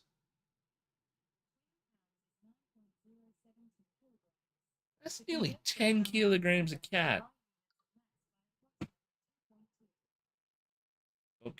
Bobcats mate with house cats sometimes. Well, there you go. You learn something new every day. But yeah, he imprinted on me when we first got him. I reckon he looks like Ron Perlman with his chin sticking out. What are your thoughts? But yeah, we got him, and we had to keep him separated from our other cat.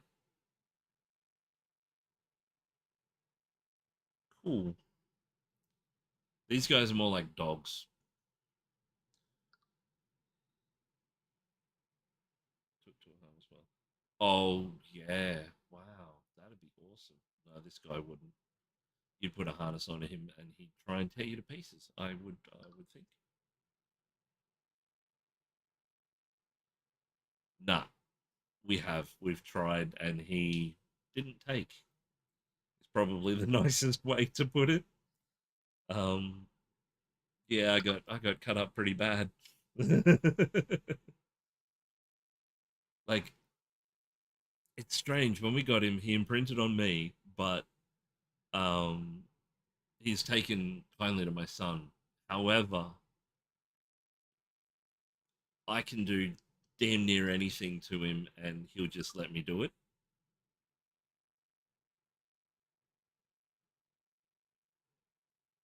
And what are you looking at? What are you spotted? Um, if someone walks past him in the hallway or on the stairs, he'll reach out and pat them on the way past, human or animal, otherwise. Um, but he will hiss and he will bite at other people. He does it to me, but then he realizes who he's done it to, and he's gone, "Oh God, I'm sorry. You want to leave? All right, there we go." That was Panda, and we got the name Panda via Red Panda. My son loves red pandas. Um, but yeah, this is coming along well. Like, we're doing quite well on the gold. Um, the rest of the colors are matching in quite nicely. We've got a that nice slate hue through the beard. Added a bit of red to that cap this morning. It's going pretty good. Do a bit more on that gold just because we're here.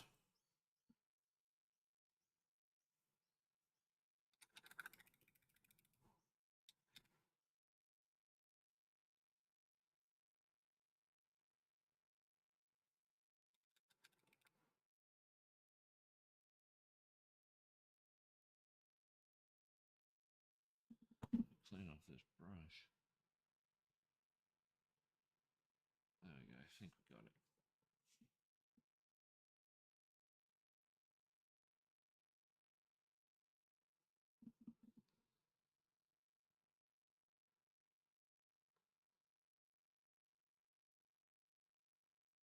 We also have another Maine Coon,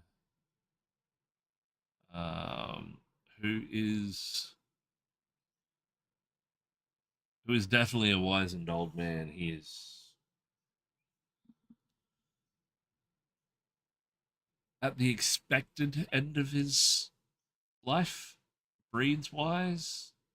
They can live up to. We've been we've seen 13 or 14, but he's 8 going on 9, and he's an old man.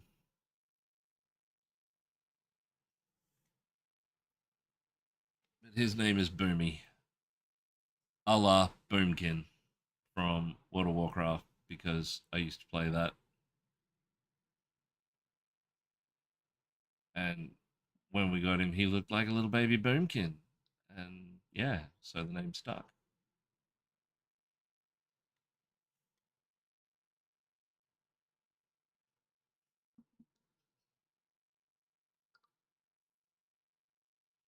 I lived until. Yeah.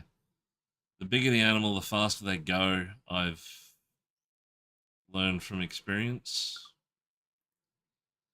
That's why you see so many crusty, evil looking Maltese or Jack Russell crosses or those small dogs.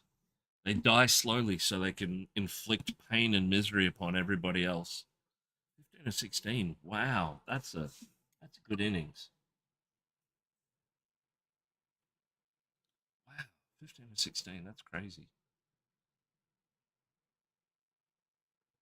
Like the various dogs and things that I've had. Bigger the dog, once they start to decline, that's it. It's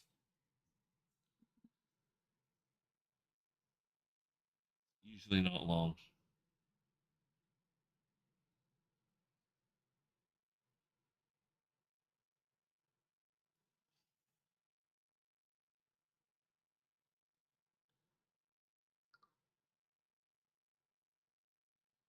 Highest featherweight of a kitty who ate pizza when she was a baby, which we couldn't keep her away from.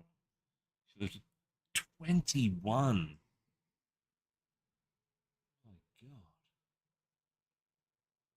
It's a pizza. It's gotta be.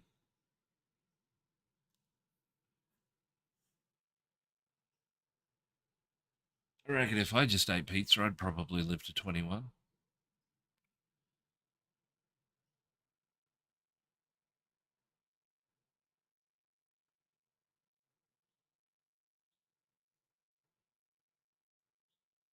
He died doing what he loved, eating pizza. I am partial to pizza. Any other cut off game was very similar to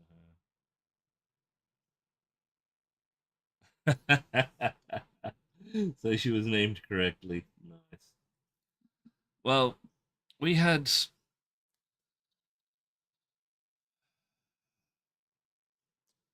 we had a Maine Coon previous to this one, to Panda, who just he was something was wrong. He I don't know what it was, behavioral issues or whatever, and we had to surrender him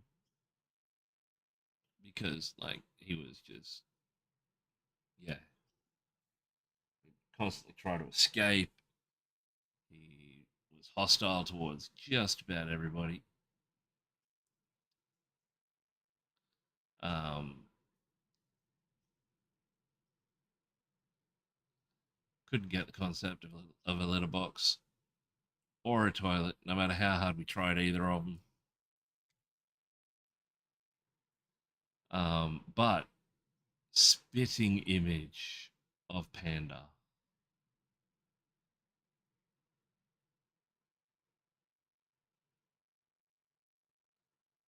like to the point where if my wife didn't remind me, I'd swear they were the same cat.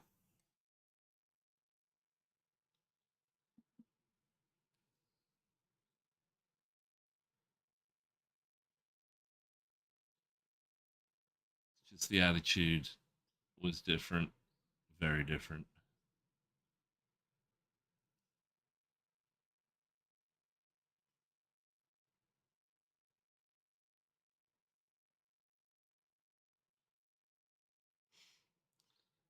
Oh,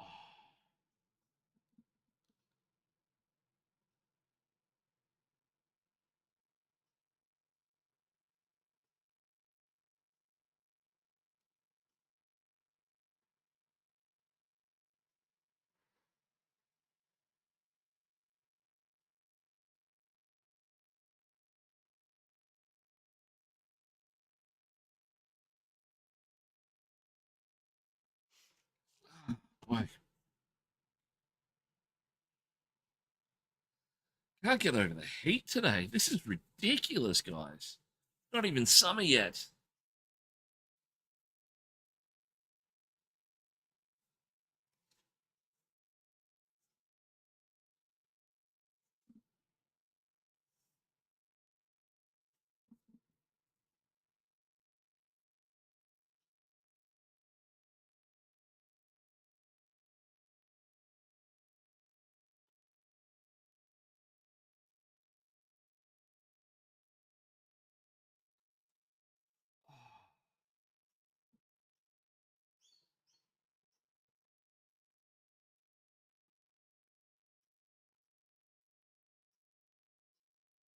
Australia is currently experiencing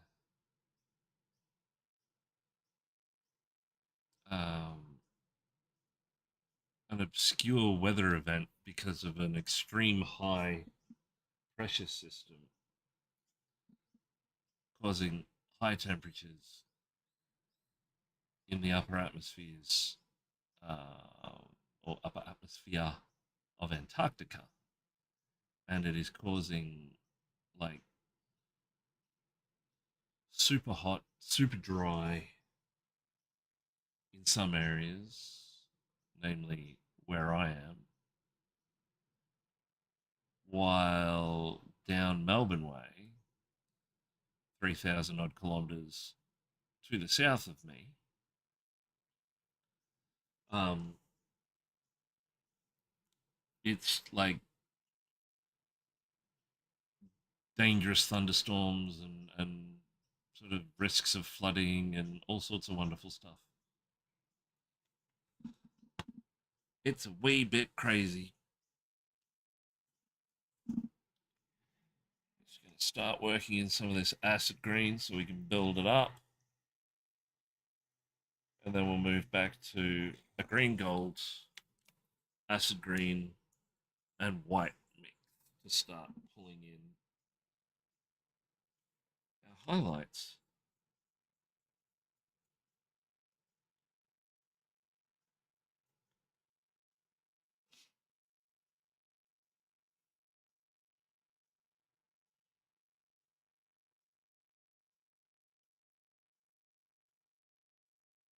Just doing roughly a 1-to-1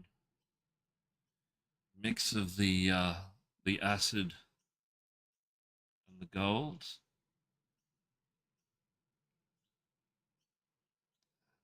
Just in a few little high points.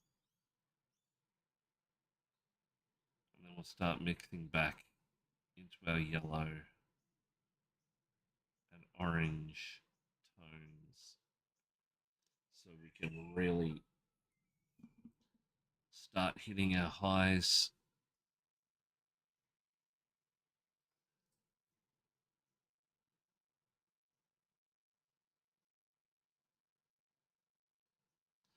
Finding this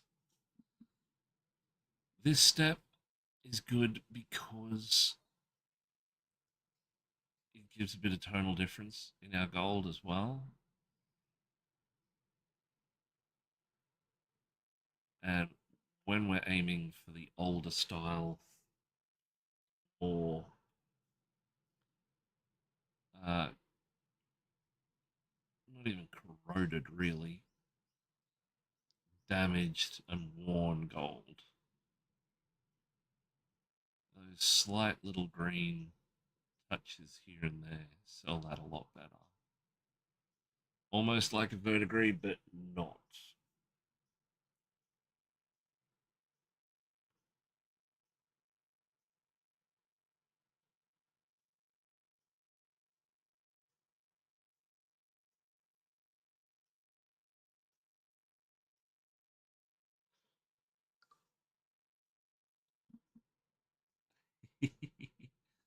See, oh yeah, you can start to see we've gone from dark green brown,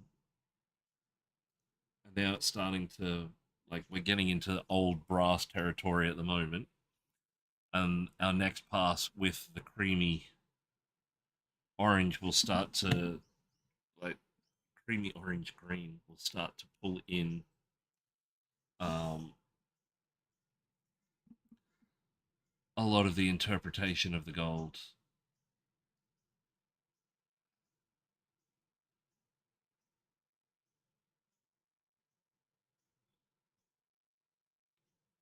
Now, I one of the big things that has always interested me with miniature painting, with art in general, is how others perceive things. Not sort of look at a picture and get two different meanings. Yes, yes, that is important. That's part of the process.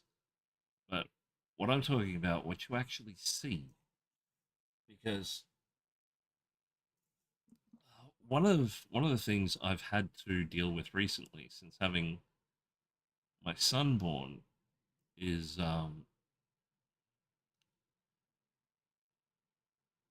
like we are very similar in very many ways. Sort of, I look at him thinking about something and I know what he's thinking about, kind of thing. Because I was right there once. But one of the things that I was not prepared for at all was to do with genetics, and more in particular, my genetics. Um, I found out that I have a thing called tetrachromia. What tetrachromia is, for those who don't really know, is the way the eye perceives color is by a set number of receptor cones in the eye, which is determined by your genetics. So your mother and father have input from theirs, and sort of it's chuck it in the blender and mix it all up and see what comes out the other side. But my mother is partially colorblind, I found out. I went, oh, okay, that's interesting. And I've always been able to pick out considerably more color than those around me and never really understood why. And it's because I have this thing called tetrachromia, meaning like 90% of the population, hell, probably even 95% of the population, has three of these color receptor cones in their eyes. Just how it is. When you have color blindness, one of those receptors is malformed or in some cases missing completely. And that gives you your different types of color blindness depending on which cone is or cone or cones are damaged. And so there's the three color cones, but tetrachromics have four, and they can pick out a lot, I have found, more color than everybody else, which is surprising to me because when you look at certain artists and you look at their art, you're wondering not only their mental process for it, you're also wondering what they physically saw when they were putting these colors down on the canvas. And that's the part that interests me. And it's the interpretation of color and the visualization of color. That's why I love watching artists like Kaha, for instance, and her use of color is just unbelievable. Like it's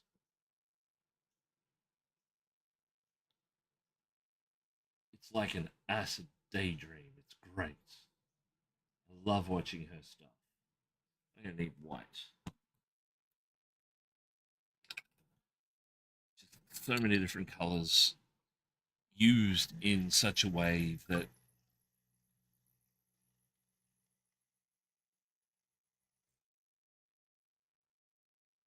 you see stuff in see stuff or hear stuff. Are they synesthetic? Yeah, synesthetic. Yeah. Um, that'd be. I would love to be able to see what a synesthetic sees. That would be the ultimate dream for me. Having that kind of visual input would be absolutely phenomenal. Yeah, it's always something that interests me. There's a girl on Instagram who will listen to a song and she'll paint the song how she sees it. And she did one for Golden from K-pop Demon Hunters, and it was really cool.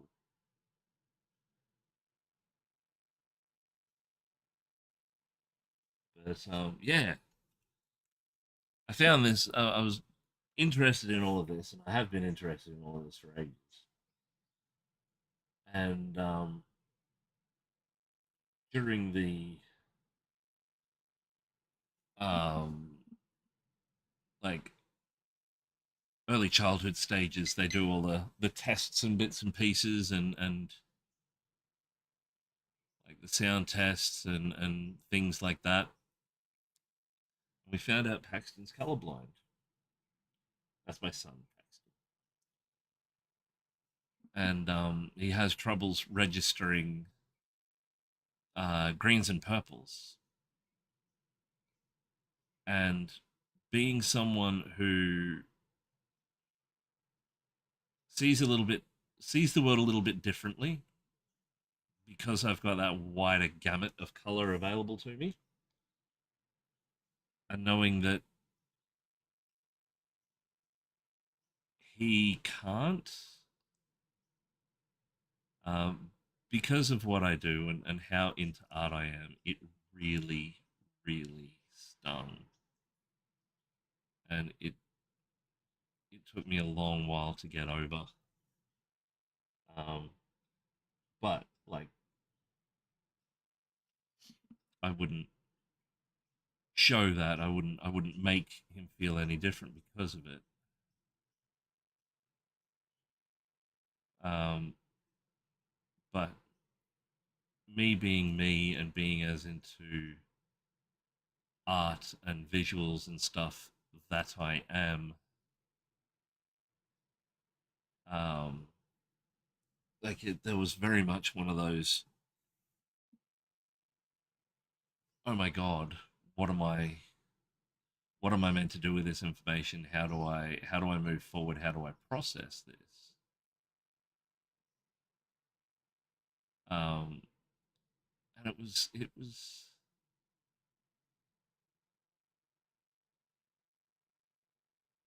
I don't know. It's still one of those things I think about on the daily kind of thing.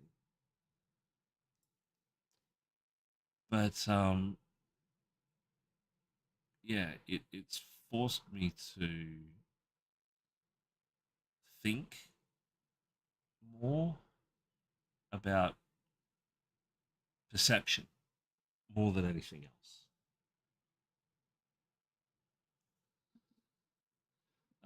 Like he doesn't know any better. Like he knows that he can't see certain colors, and we've tried to explain it to him. But he's 8 years old. He is ADHD and autistic, and he's very smart. And yeah, he just it's going to be difficult explaining it to him. I think when he can understand and comprehend it a bit easier. I think.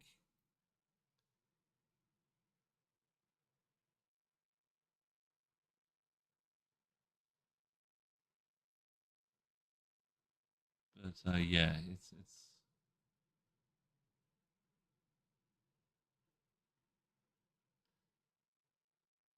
having that interpretive reasoning and filtering the world through that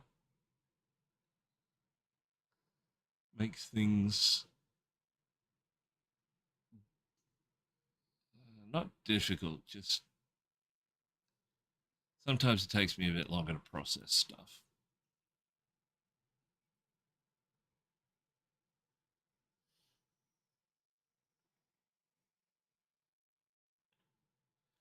because I'm thinking about it from all those different angles and inputs.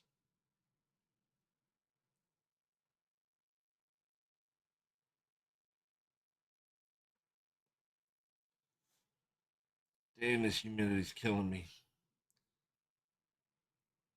Killing me, Smalls. You're killing me.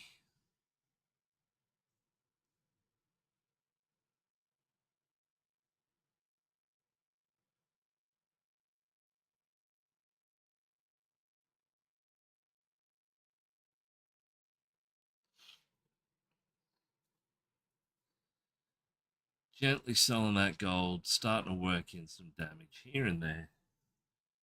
Slowly, slowly, slowly, slowly, creepy monkey.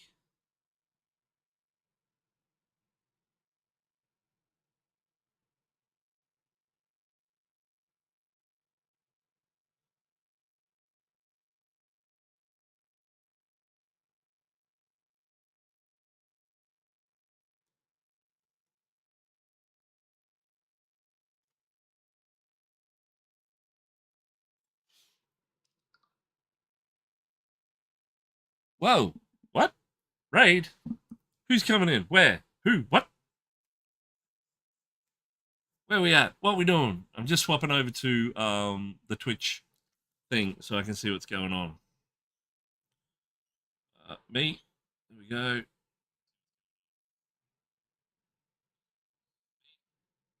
Get rid of that feedback. There we go.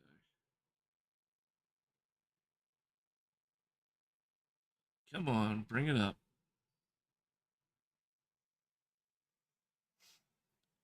Sorry, just getting to the chat takes a little bit.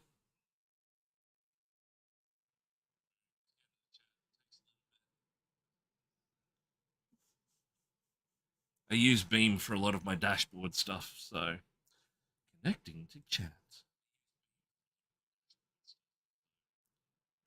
Growing. Hey guys, welcome aboard.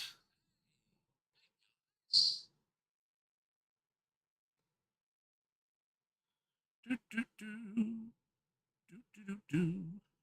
Yep. Do your thing. Do your thing. Cool. Love this little shaman. Thank you very much. Welcome aboard, folks. Now, if this is the first time you've been here, my name is Justin. This is Critical Paint Studios.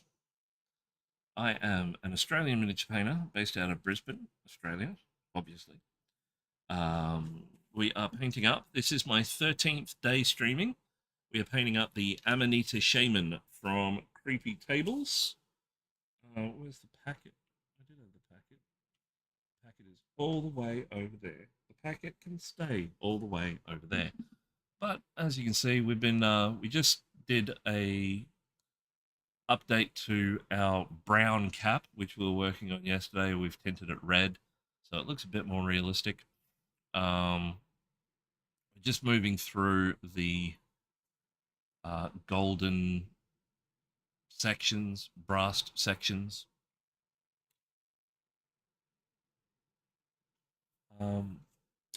Yeah, I'm painting this up for a competition piece that will be hopefully entered into the Crimson Brush in January 2027.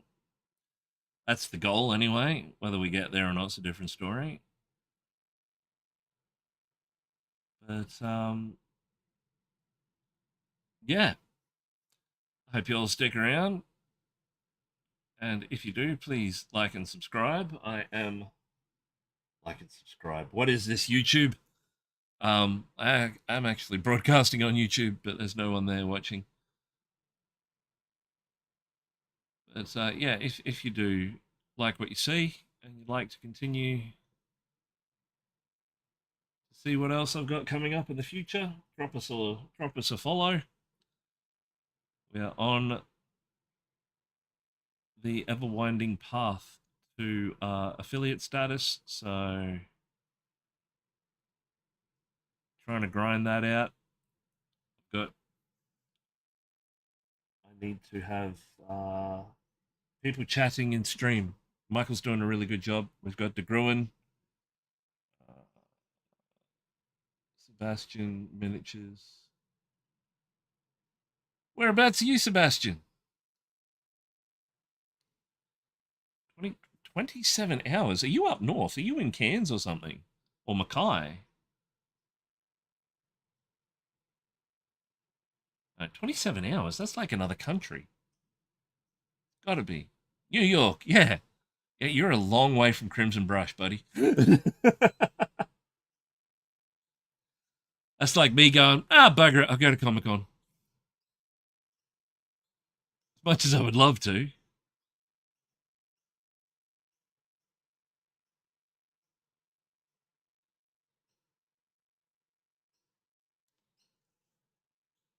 Unfortunately, yeah.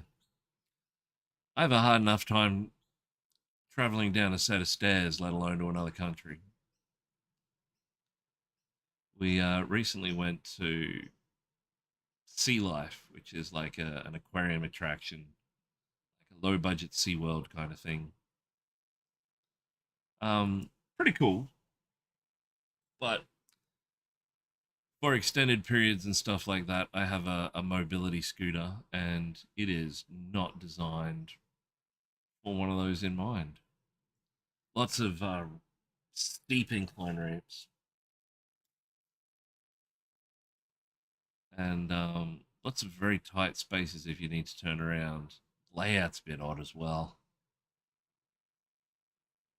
But overall, it was really cool. We saw some seals, we saw some lionfish, saw this really cool jellyfish thing. I think it was like I think it was a lion's mane jellyfish. Lots of reds and blue hues and some purples going on. Took some photos of it for reference because that's what miniature painters do. We take photos of really odd, obscure things for reference shots. Ben Bunny and Dino were all huge influences when I was first. Oh wow! Yes, yes, absolutely. All three are extremely talented painters. Dino's an absolute fool. Oh, actually, part of the push for me to go to Crimson Brush was the Queensland Model and Hobby Expo, which we've just recently had in August here out at Ipswich. And I had three pieces entered, and each one of those pieces got either a gold, a silver, or a bronze, respectively. The silver that I got lost out to Dino,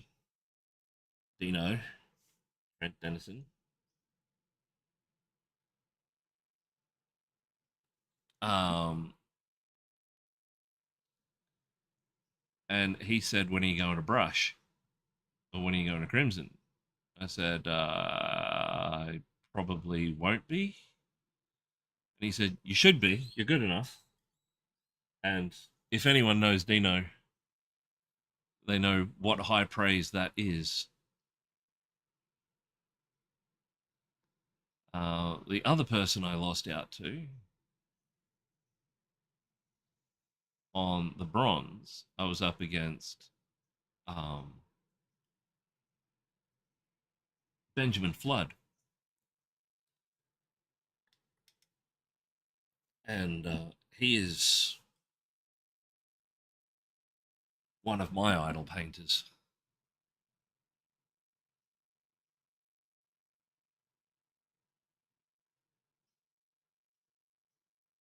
So this is the piece. This is going to be my entry into Crimson Brush if I get there.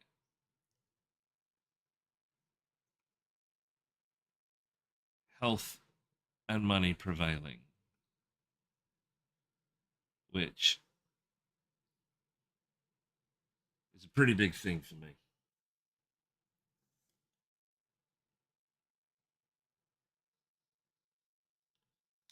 Just going to pull in a bit more orange in a few spots here just to break up.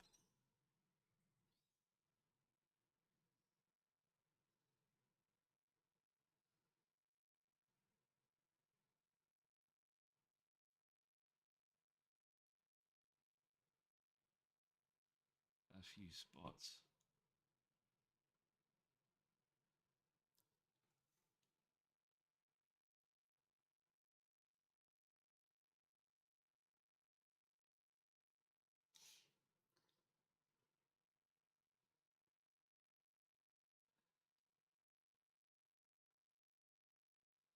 This is annoying me and I don't like it. I'm not happy with it. The strap guard or whatever it is.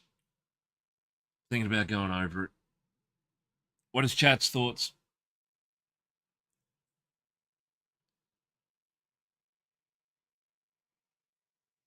Hang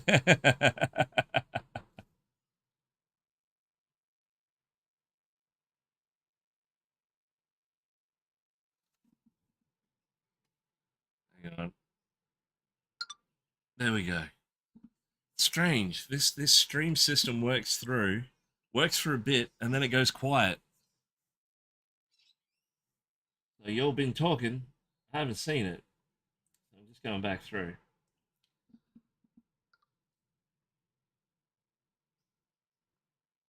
Yeah, I'm thinking I might have to strip this area.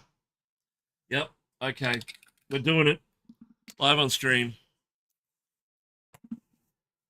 Okay. Yeah, I'm gonna need a little bit rougher brush.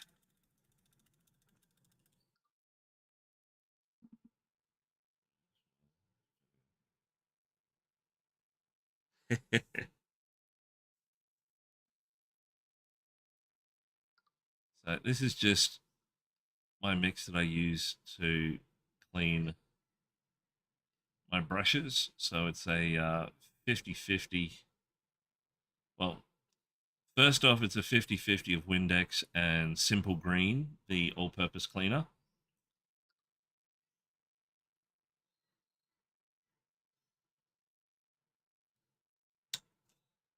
Oh, that's nice. I've actually got a plan for the display plinth on this one, but I'll show you the back of the mushroom. So we've got it. So that's the back of our mushroom. It's the hand, the underside. We haven't done any of the lighting and shadow and stuff yet. We've done some of it over here just to age our mushroom out, but it matches in with the rest of it, which is good. So I usually just brush this on, let it sit for a bit, and then it'll strip back to a decent enough level. Ah, yes.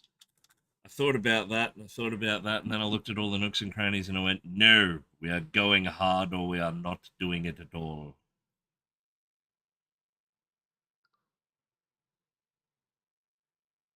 Yeah, yeah. Shoot a link through. I won't be able to open it up on Twitch as yet, but I'll most certainly have a look. Other folks can have a look too.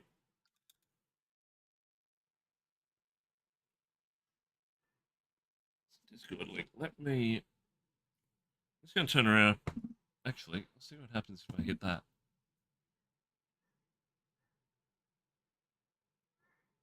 Oh, that's beautiful.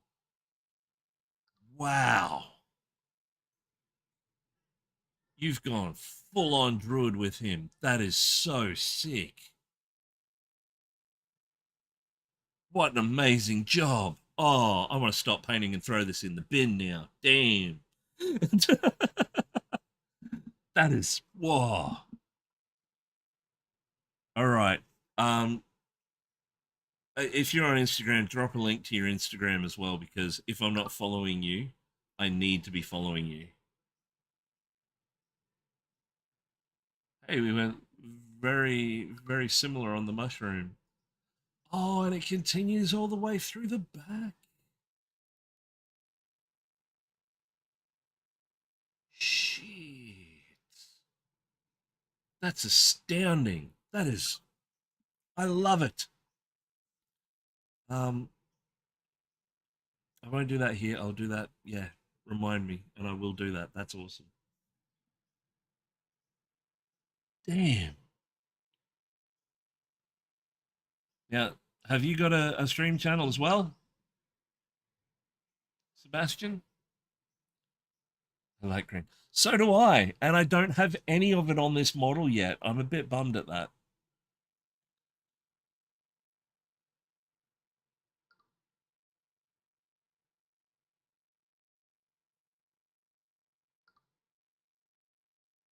Sebastian miniatures.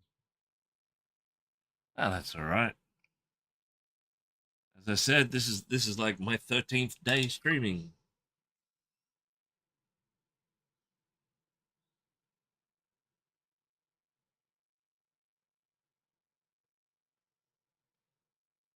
Okay, I think I've pulled this back to a place where I can continue on happily. So we'll give it a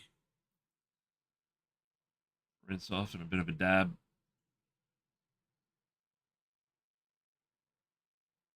Yeah, that's pulled us right back, which is good.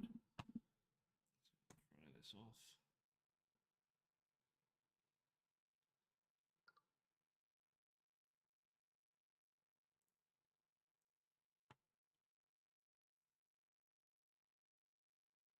Awesome.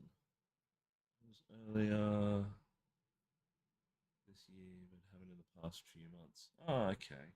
Oh, that's cool. Um, right. I just need to mute the microphone for a second so I can clean dry off the area that we were just working on.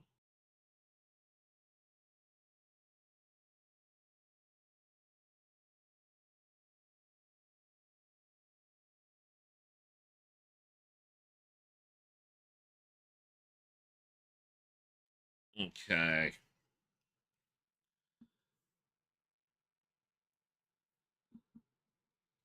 Ah.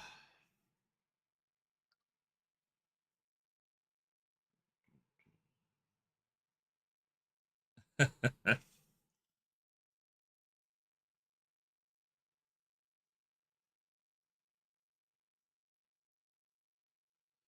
are we? We want this.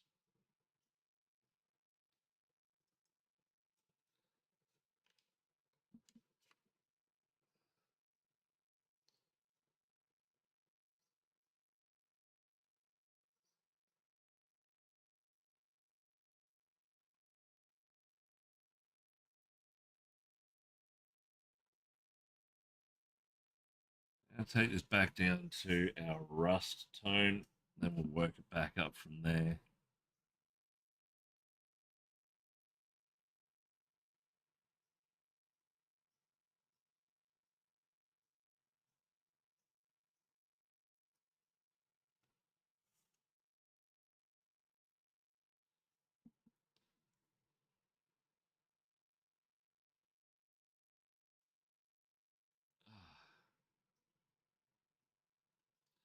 Have to forgive me, my hands have been playing up lately. I think I've damaged the ulnar nerve or ulnar nerve or something in my forearm. I have pretty much a constant pins and needles in the ring finger and pinky finger of my right hand. And I've also lost a lot of the control and strength in it. I'm getting MRIs and stuff, but hopefully it's nothing too serious because it's starting to affect how I'm holding a paintbrush.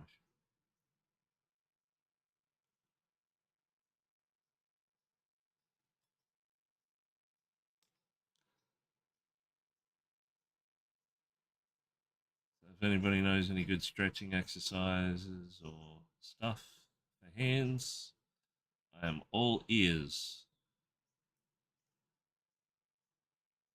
and minus two fingers at present.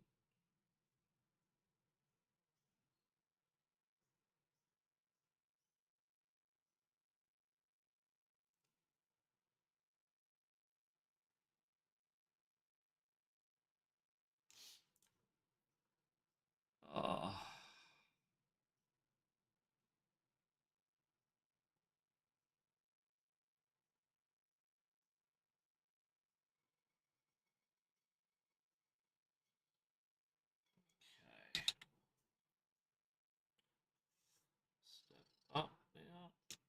Was that?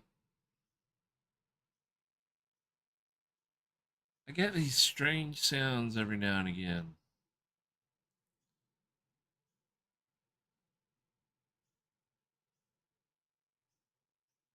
Odd. Let me just refresh, see what's going on. Or was that a Twitch? That was a Twitch thing. That's cool. Still getting used to all the noises.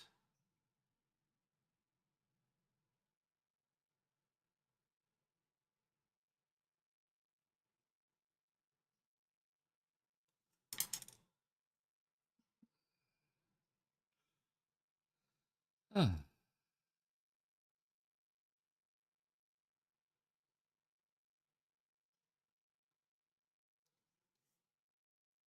I've got a mix of acid green and rich gold. Is it rich gold or is it? Yeah, rich gold. Just going to start working up our highlights gently. And we'll add a touch of white into this as we go to start picking up highlights. And hopefully this time it sticks and doesn't look like garbage. Hot garbage at that.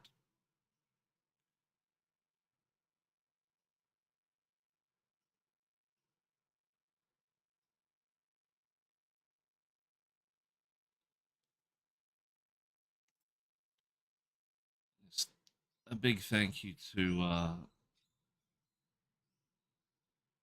those who have stuck around from raids and bits and pieces.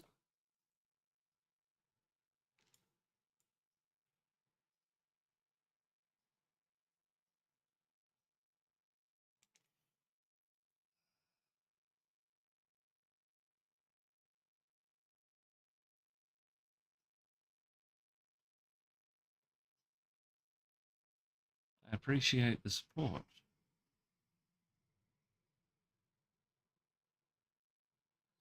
So, Sebastian, if you're still here, what are you currently working on, bud?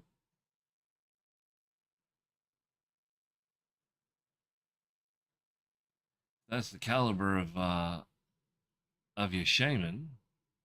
You're gonna be working on something cool, right?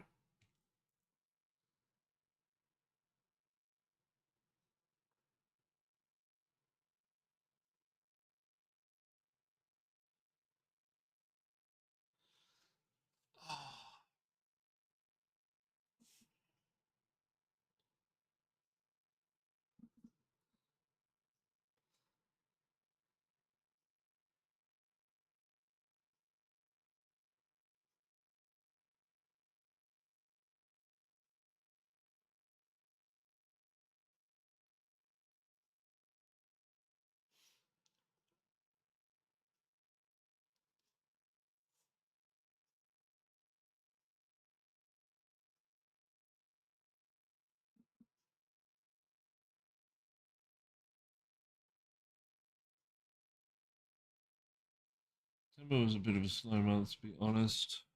Painting.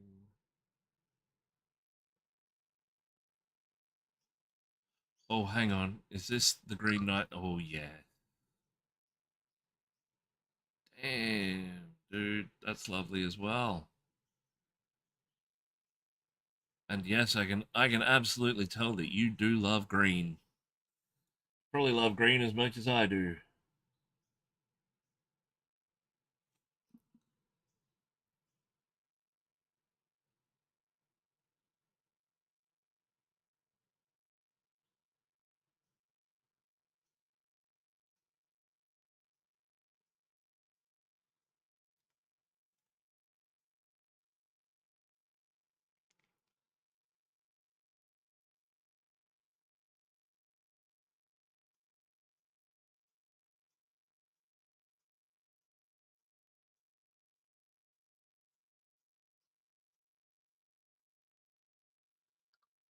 Hit a bit of shade in this. This piece especially didn't have much green in my note entries. Realized how silly that is. So this piece is back to my comfort zone, and everything has at least a little green in it. I love it.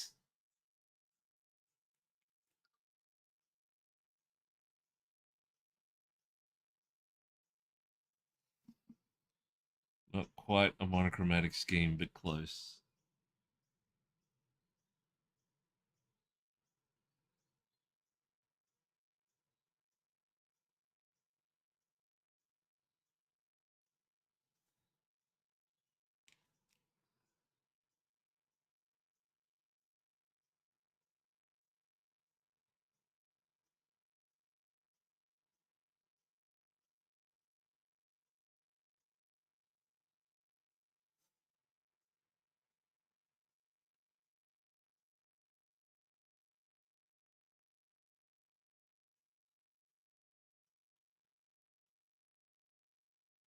I'm actually surprised I didn't put a lot more green in this.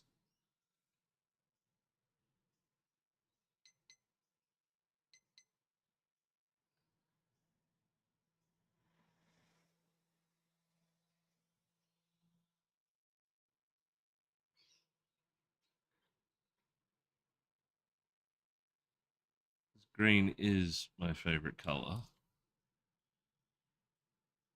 Is that very specific?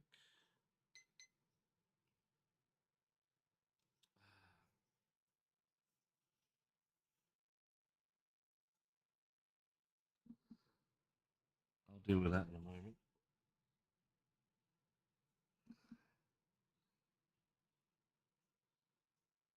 But I was originally planning on going to a green on the sleeves.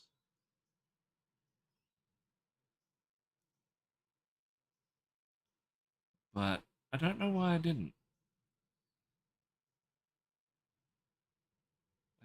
I feel like the blue was the right way to go.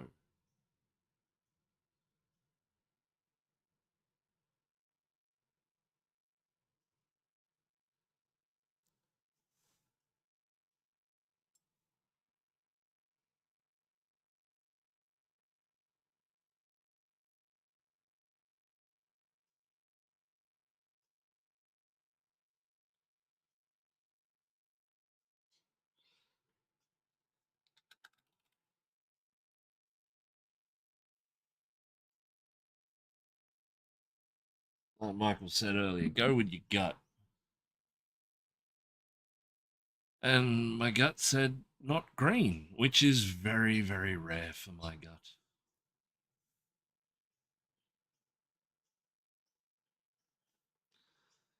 My gut is usually predictable. I'm getting messages left, right, and center here. Something's going on. All right, just give me a moment. My gut says hungry. Good morning. Oh, Abigail! Hey, welcome aboard. Just need to quickly check a message that I got on Instagram. Response.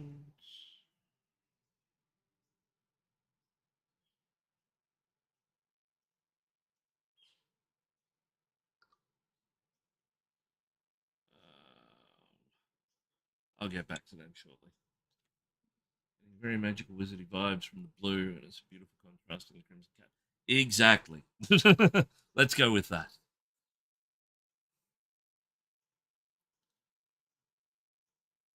I've missed you, Abigail. You were away on your camping trip. Did you end up going on the camping trip?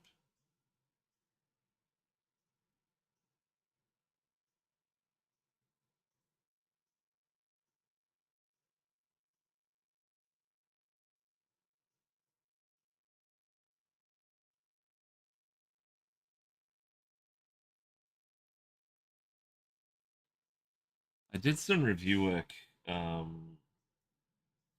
golden maple brushes. There's a video review on YouTube, and I've done a quick little one for Instagram as well. Um, Camping trip was cancelled, probably for the best. A bit of bad weather. Oh, that's not good. I hope you're feeling better soon. Um,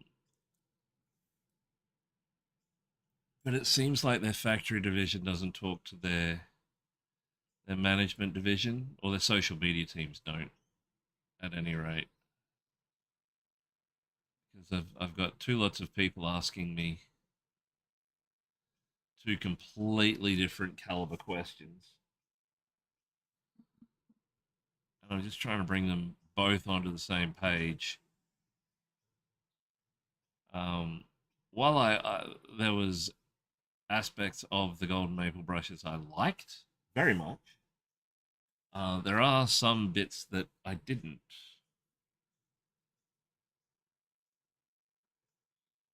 I have to be nice since I'm traveling in a couple of days. Everybody's traveling lately. I'm going to be traveling in a week or two. Not very far, but anything outside the front door for me is considered traveling. We were in, well, I've forgotten his name already. Walter's workshop. And he's traveling to Iceland, which is very cool.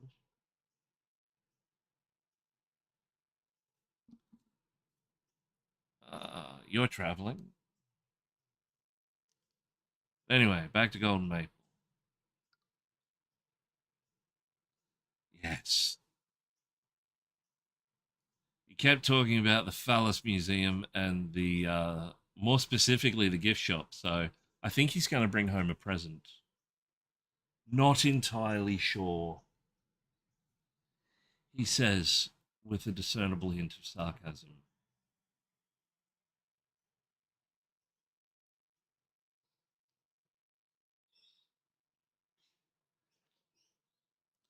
But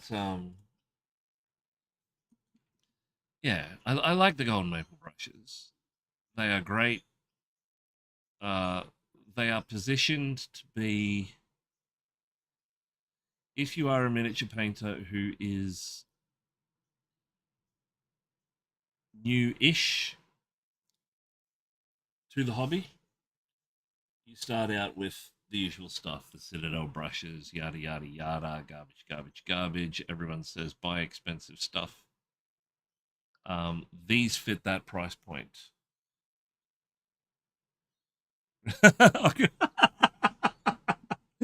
Ocarina's in the gift shop of the Phallus Museum. Apparently they have flutes as part of their display, so it is a possibility.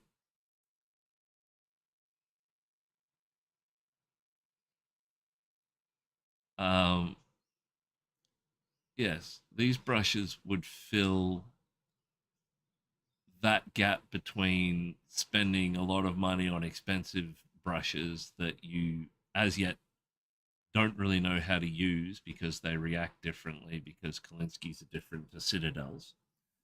Um, these brushes would fill that hole perfectly. For me, the handles are some of the best handles I've ever had on a brush ever. I loved them. I wanted to rip them off and put my other brush tips onto them, but I don't know how to do that. It seems like it would become a very expensive exercise. I'm not telling him that. I've only just met him.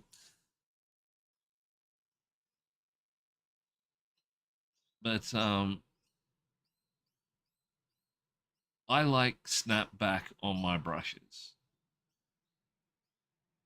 and the golden maple just don't have it at all. They are quite,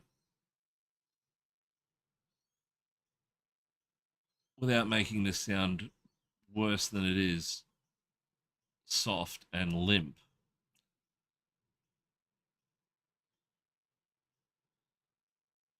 Which, considering we're talking about the Phallus Museum, anybody welcome? Anybody that's just popped into the channel, welcome. It's not what you think, I swear. Um, but they do have they've got the option for personalized brushes. And me being the idiot with no money that I am was asking about them. Because if I can throw together a little signature brand critical paint set that I can then endorse and sell, I'm going to. But I have criteria, and those criteria need to be met. They need to be brushes that I would use first and foremost. And while I have used the golden maple brushes, and I didn't not like them, I didn't love them. Um, so I'm not really sure what I'm going to do to continue on with that. But I'm thinking that it may involve having to let them down slowly. What do you reckon? I mean, I use Rosemary and Co's, and I have been for a very long time. I've got a great relationship with the crew over there in the UK. Um, I make enough on my affiliate stuff that I essentially haven't paid for a brush in 18 months. Um,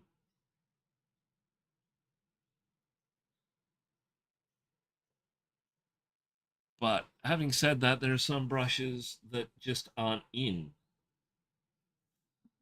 the Rosemary and Co. arsenal, which, as a miniature painter, I personally use regularly. When I say brushes that aren't in, I mean detail brushes like this. This is a nail art detail brush that I picked up off, I think, Timu. So, million for a penny type deal. But, um,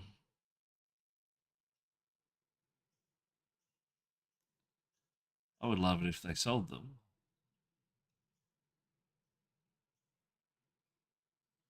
I don't know. There's just something about this belt buckle. It's just not sitting right with me for some reason. I might have to look at it again. I'll come back to it. I'll stop what I'm doing on that. Oh, damn hands. What I do need to do actually is clean up the joins where it glues onto the model or whether the other bits glue onto the model because I put in a little bit of glue, but it seems to have spread quite heavily. So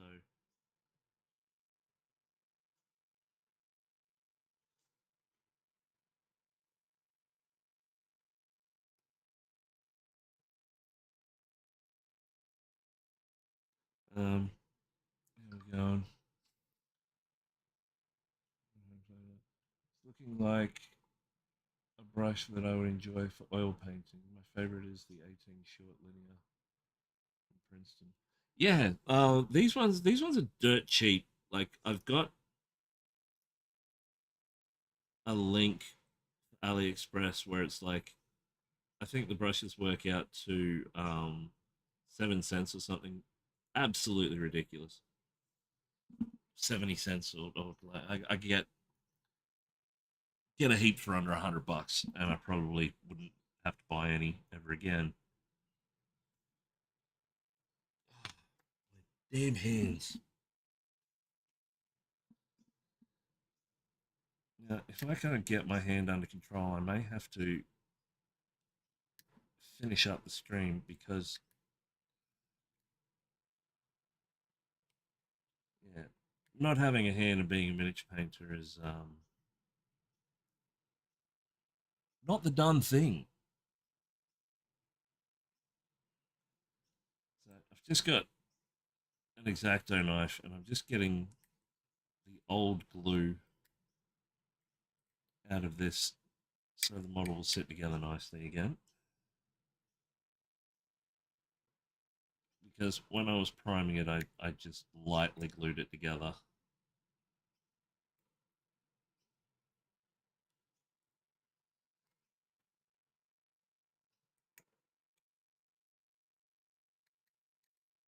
yes, for other cool bits and pieces, I've got some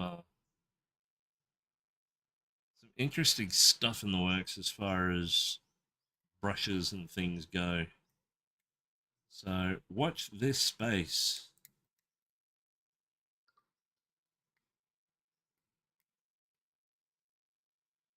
Look for detail art brush on AliExpress. You say what I will do is I will find the link that I've got, see if it's still valid. As with most AliExpress stuff, they sort of tend to appear and disappear.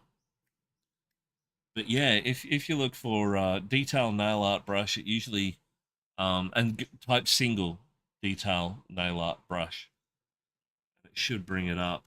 But I will shoot you a link via a whisper when I go offline, when I go off screen, and I'll see if it's still valid.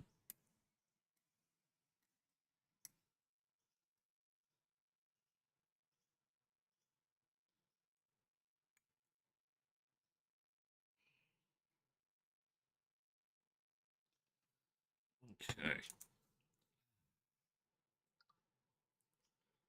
No problem at all, mate.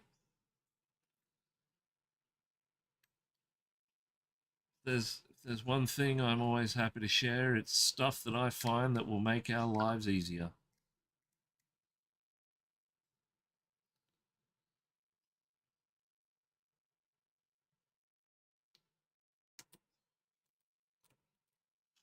Okay. I think I may need to. Will I? Will I really? Should I? Just going to sand back a couple of these spots a touch, so I can try and clear some of that glue away. Get us a good surface to stick back to.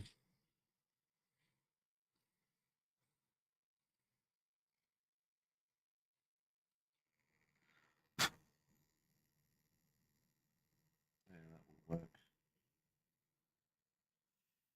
Same with you, dear boy.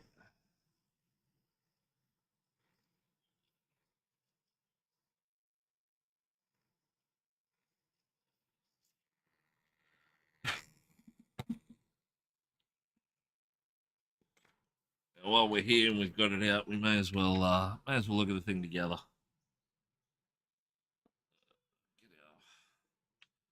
Get cover that up because I think we might call it a day because my hand is playing up something chronic. Take this off so I don't whack that camera mount again.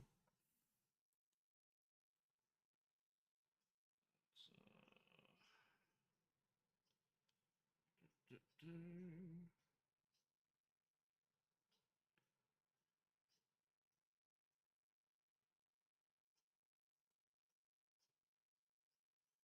sit and stay. Oh, I said sit and stay. And pop you in as well.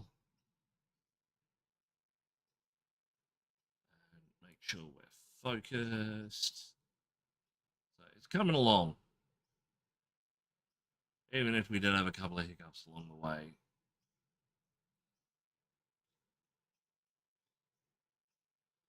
As always, thank you, Abigail. As always, I'll post the updated pictures on Instagram, which will feed out to from Instagram to my Facebook page, my threads as well. I'm over on there. Thank you. Now, the Gruen Denethor? Denethor? Did I say that right? We have a show in Australia called the Gruen Transfer. So I'm kind of confident on the Gruen side of things, but is it Denethor?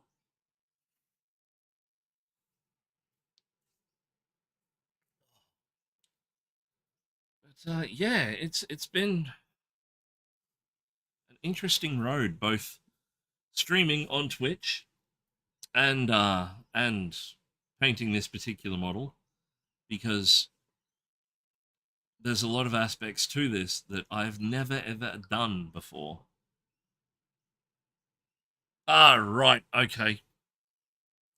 Um, so like as an example, as a recap, the skin. Um, cool. The skin on this model, I guessed is probably the reverse engineered from another artist on Instagram whose name eludes me at present. But they do some really beautiful skin work, but they do it in such a way that they'll put down their base color, so their underest tone of the flesh, which is usually just a beige or a peach or something to that effect. Then they start building up. Firstly, they start building up blue, red, and yellow for total inferences in the face. So you've got your yellow, your blue, your reds, your blues under the eyes, that kind of thing. They start out doing that. They then wash that with a sort of a sepia, a brown tone. Then they wash that with a magenta tone. Now, all these are like barely tints of color, and sometimes they'll do more spots more than others, and they'll build areas up. Uh, then, oh, sorry, not then. In between each of these layers, they're putting down a clear coat, and the clear coat is a little bit thicker than a clear coat normally would be.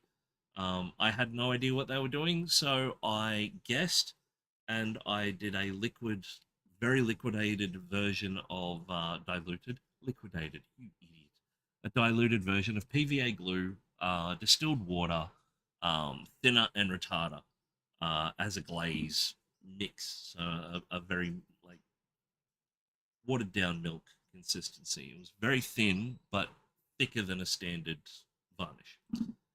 So I did that. Started with those blue, greens, and yellows. Then we clear coated. Then we started working up our tints with our magentas and sepias and things like that. Then clear coated. Then we started building up vein work and blemishes and colorations and striations in the skin. Clear coat. Um, I didn't want to do too many. I wanted to do the amount of clear coats that I would need to sell the effect of depth in that skin. I think it's worked out really well. It's really prominent and noticeable on the hands, especially move over to this one and move over to here. We'll bring it up to the camera and we'll focus in on it. Actually, we will do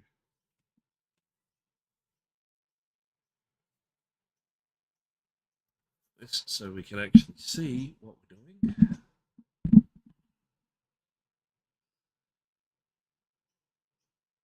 So as you can see, it looks like skin. It's awesome. And I'm so happy with how it turned out.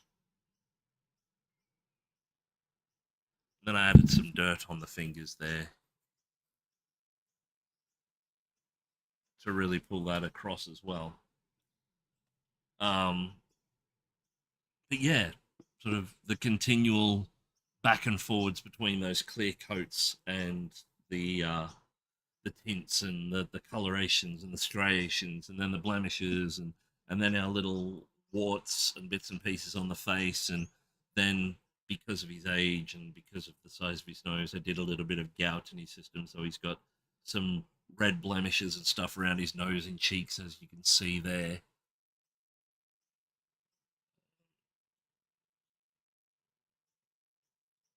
And you can still see the blue and grey that I was working on back into the eyes there, with the touches of yellow up around his forehead.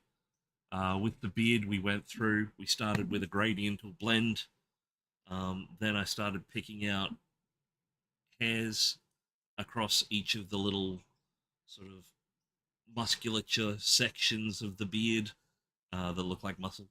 I call them that because that's what they look like. Then glazing and sort of bouncing back and forwards between the two and gradually building up those highlights. And I used a blue and indigo mix for the beard, so to get it to not make it look as fake, because beards aren't a solid color and they have lots of variation and lots of different coloration through them. So we've added that. Um, Started out with a deep indigo for our arms, the sleeves of the shirt, and pushed that all the way up to. I would probably even go so far as to say that's a magic blue. It's not really a pale blue, and it's not really a blue. It's sort of that really weird electric magic blue that you get in some pre-mixes.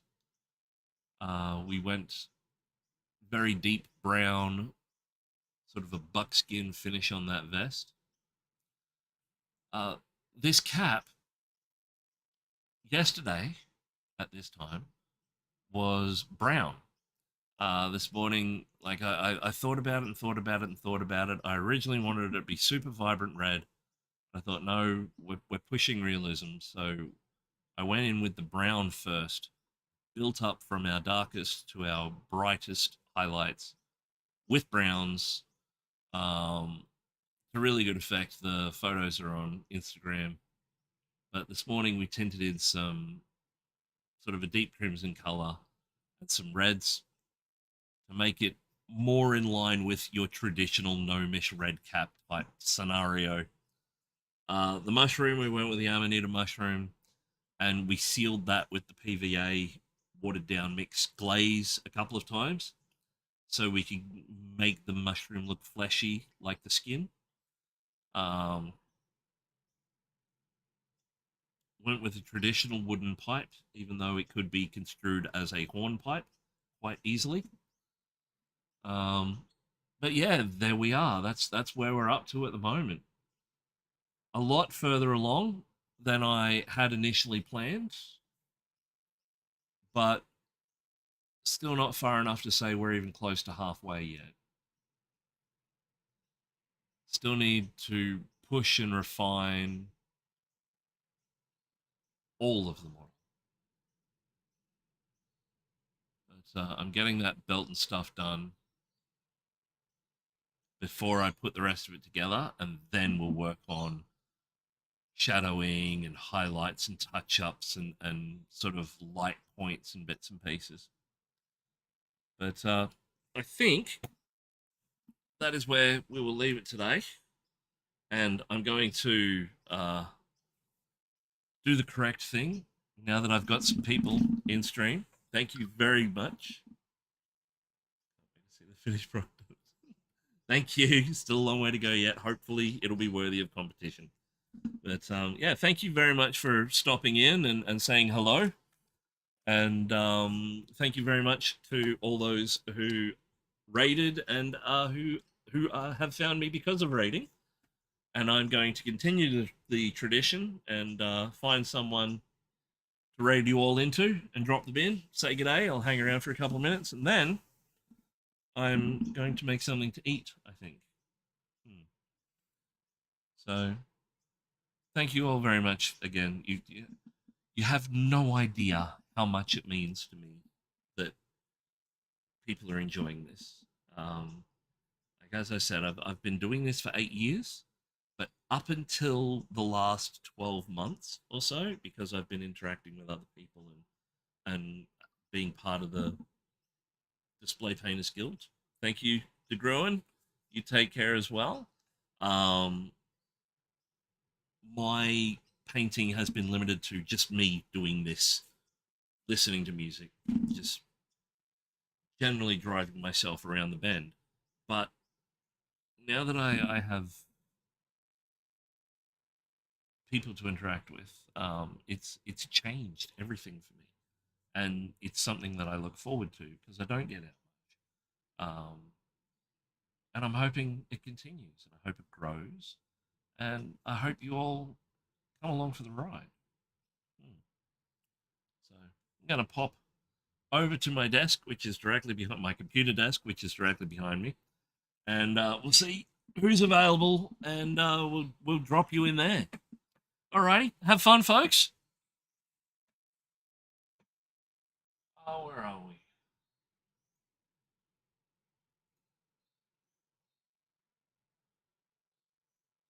That one there.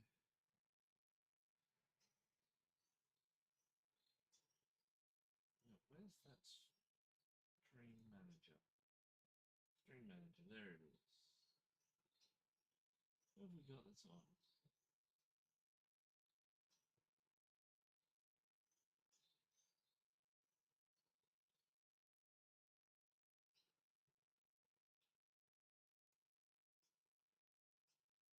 Do we have?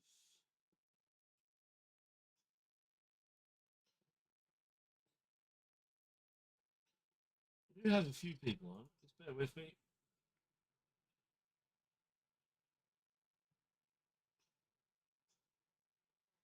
Who's doing some cool stuff?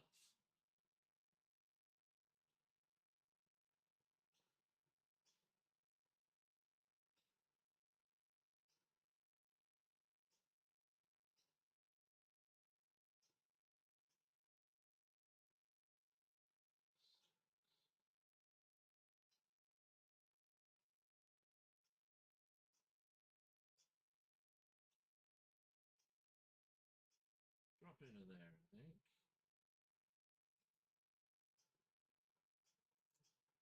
Great channel.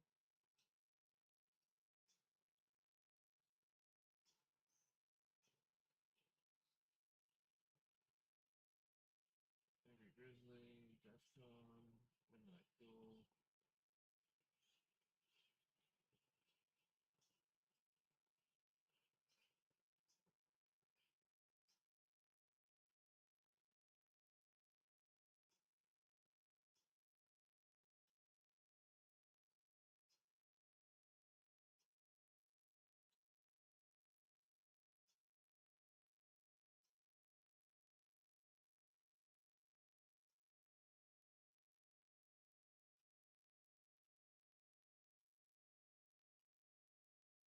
Cool. I think.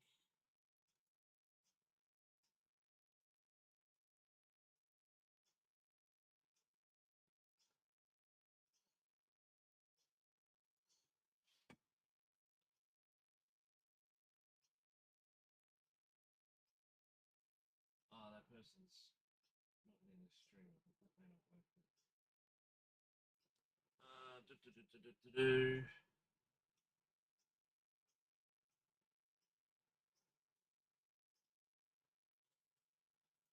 Drop into this guy.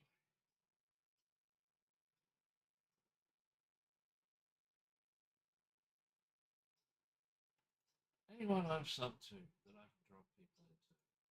Come on, there's got to be someone.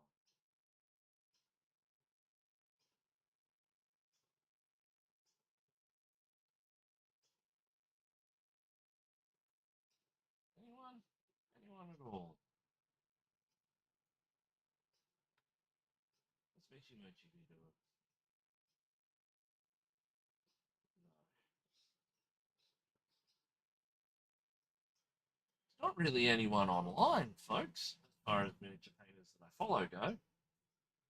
But we'll see what we can do at any rate.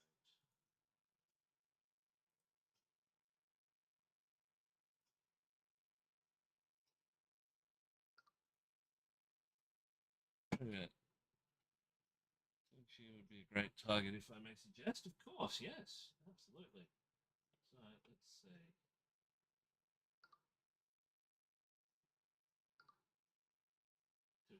Agreed. All right, done. Let me see if I can find them.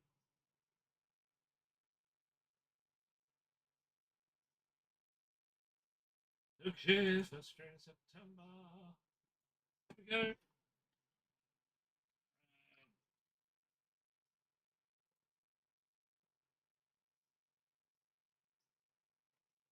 And I will drop myself to be right back.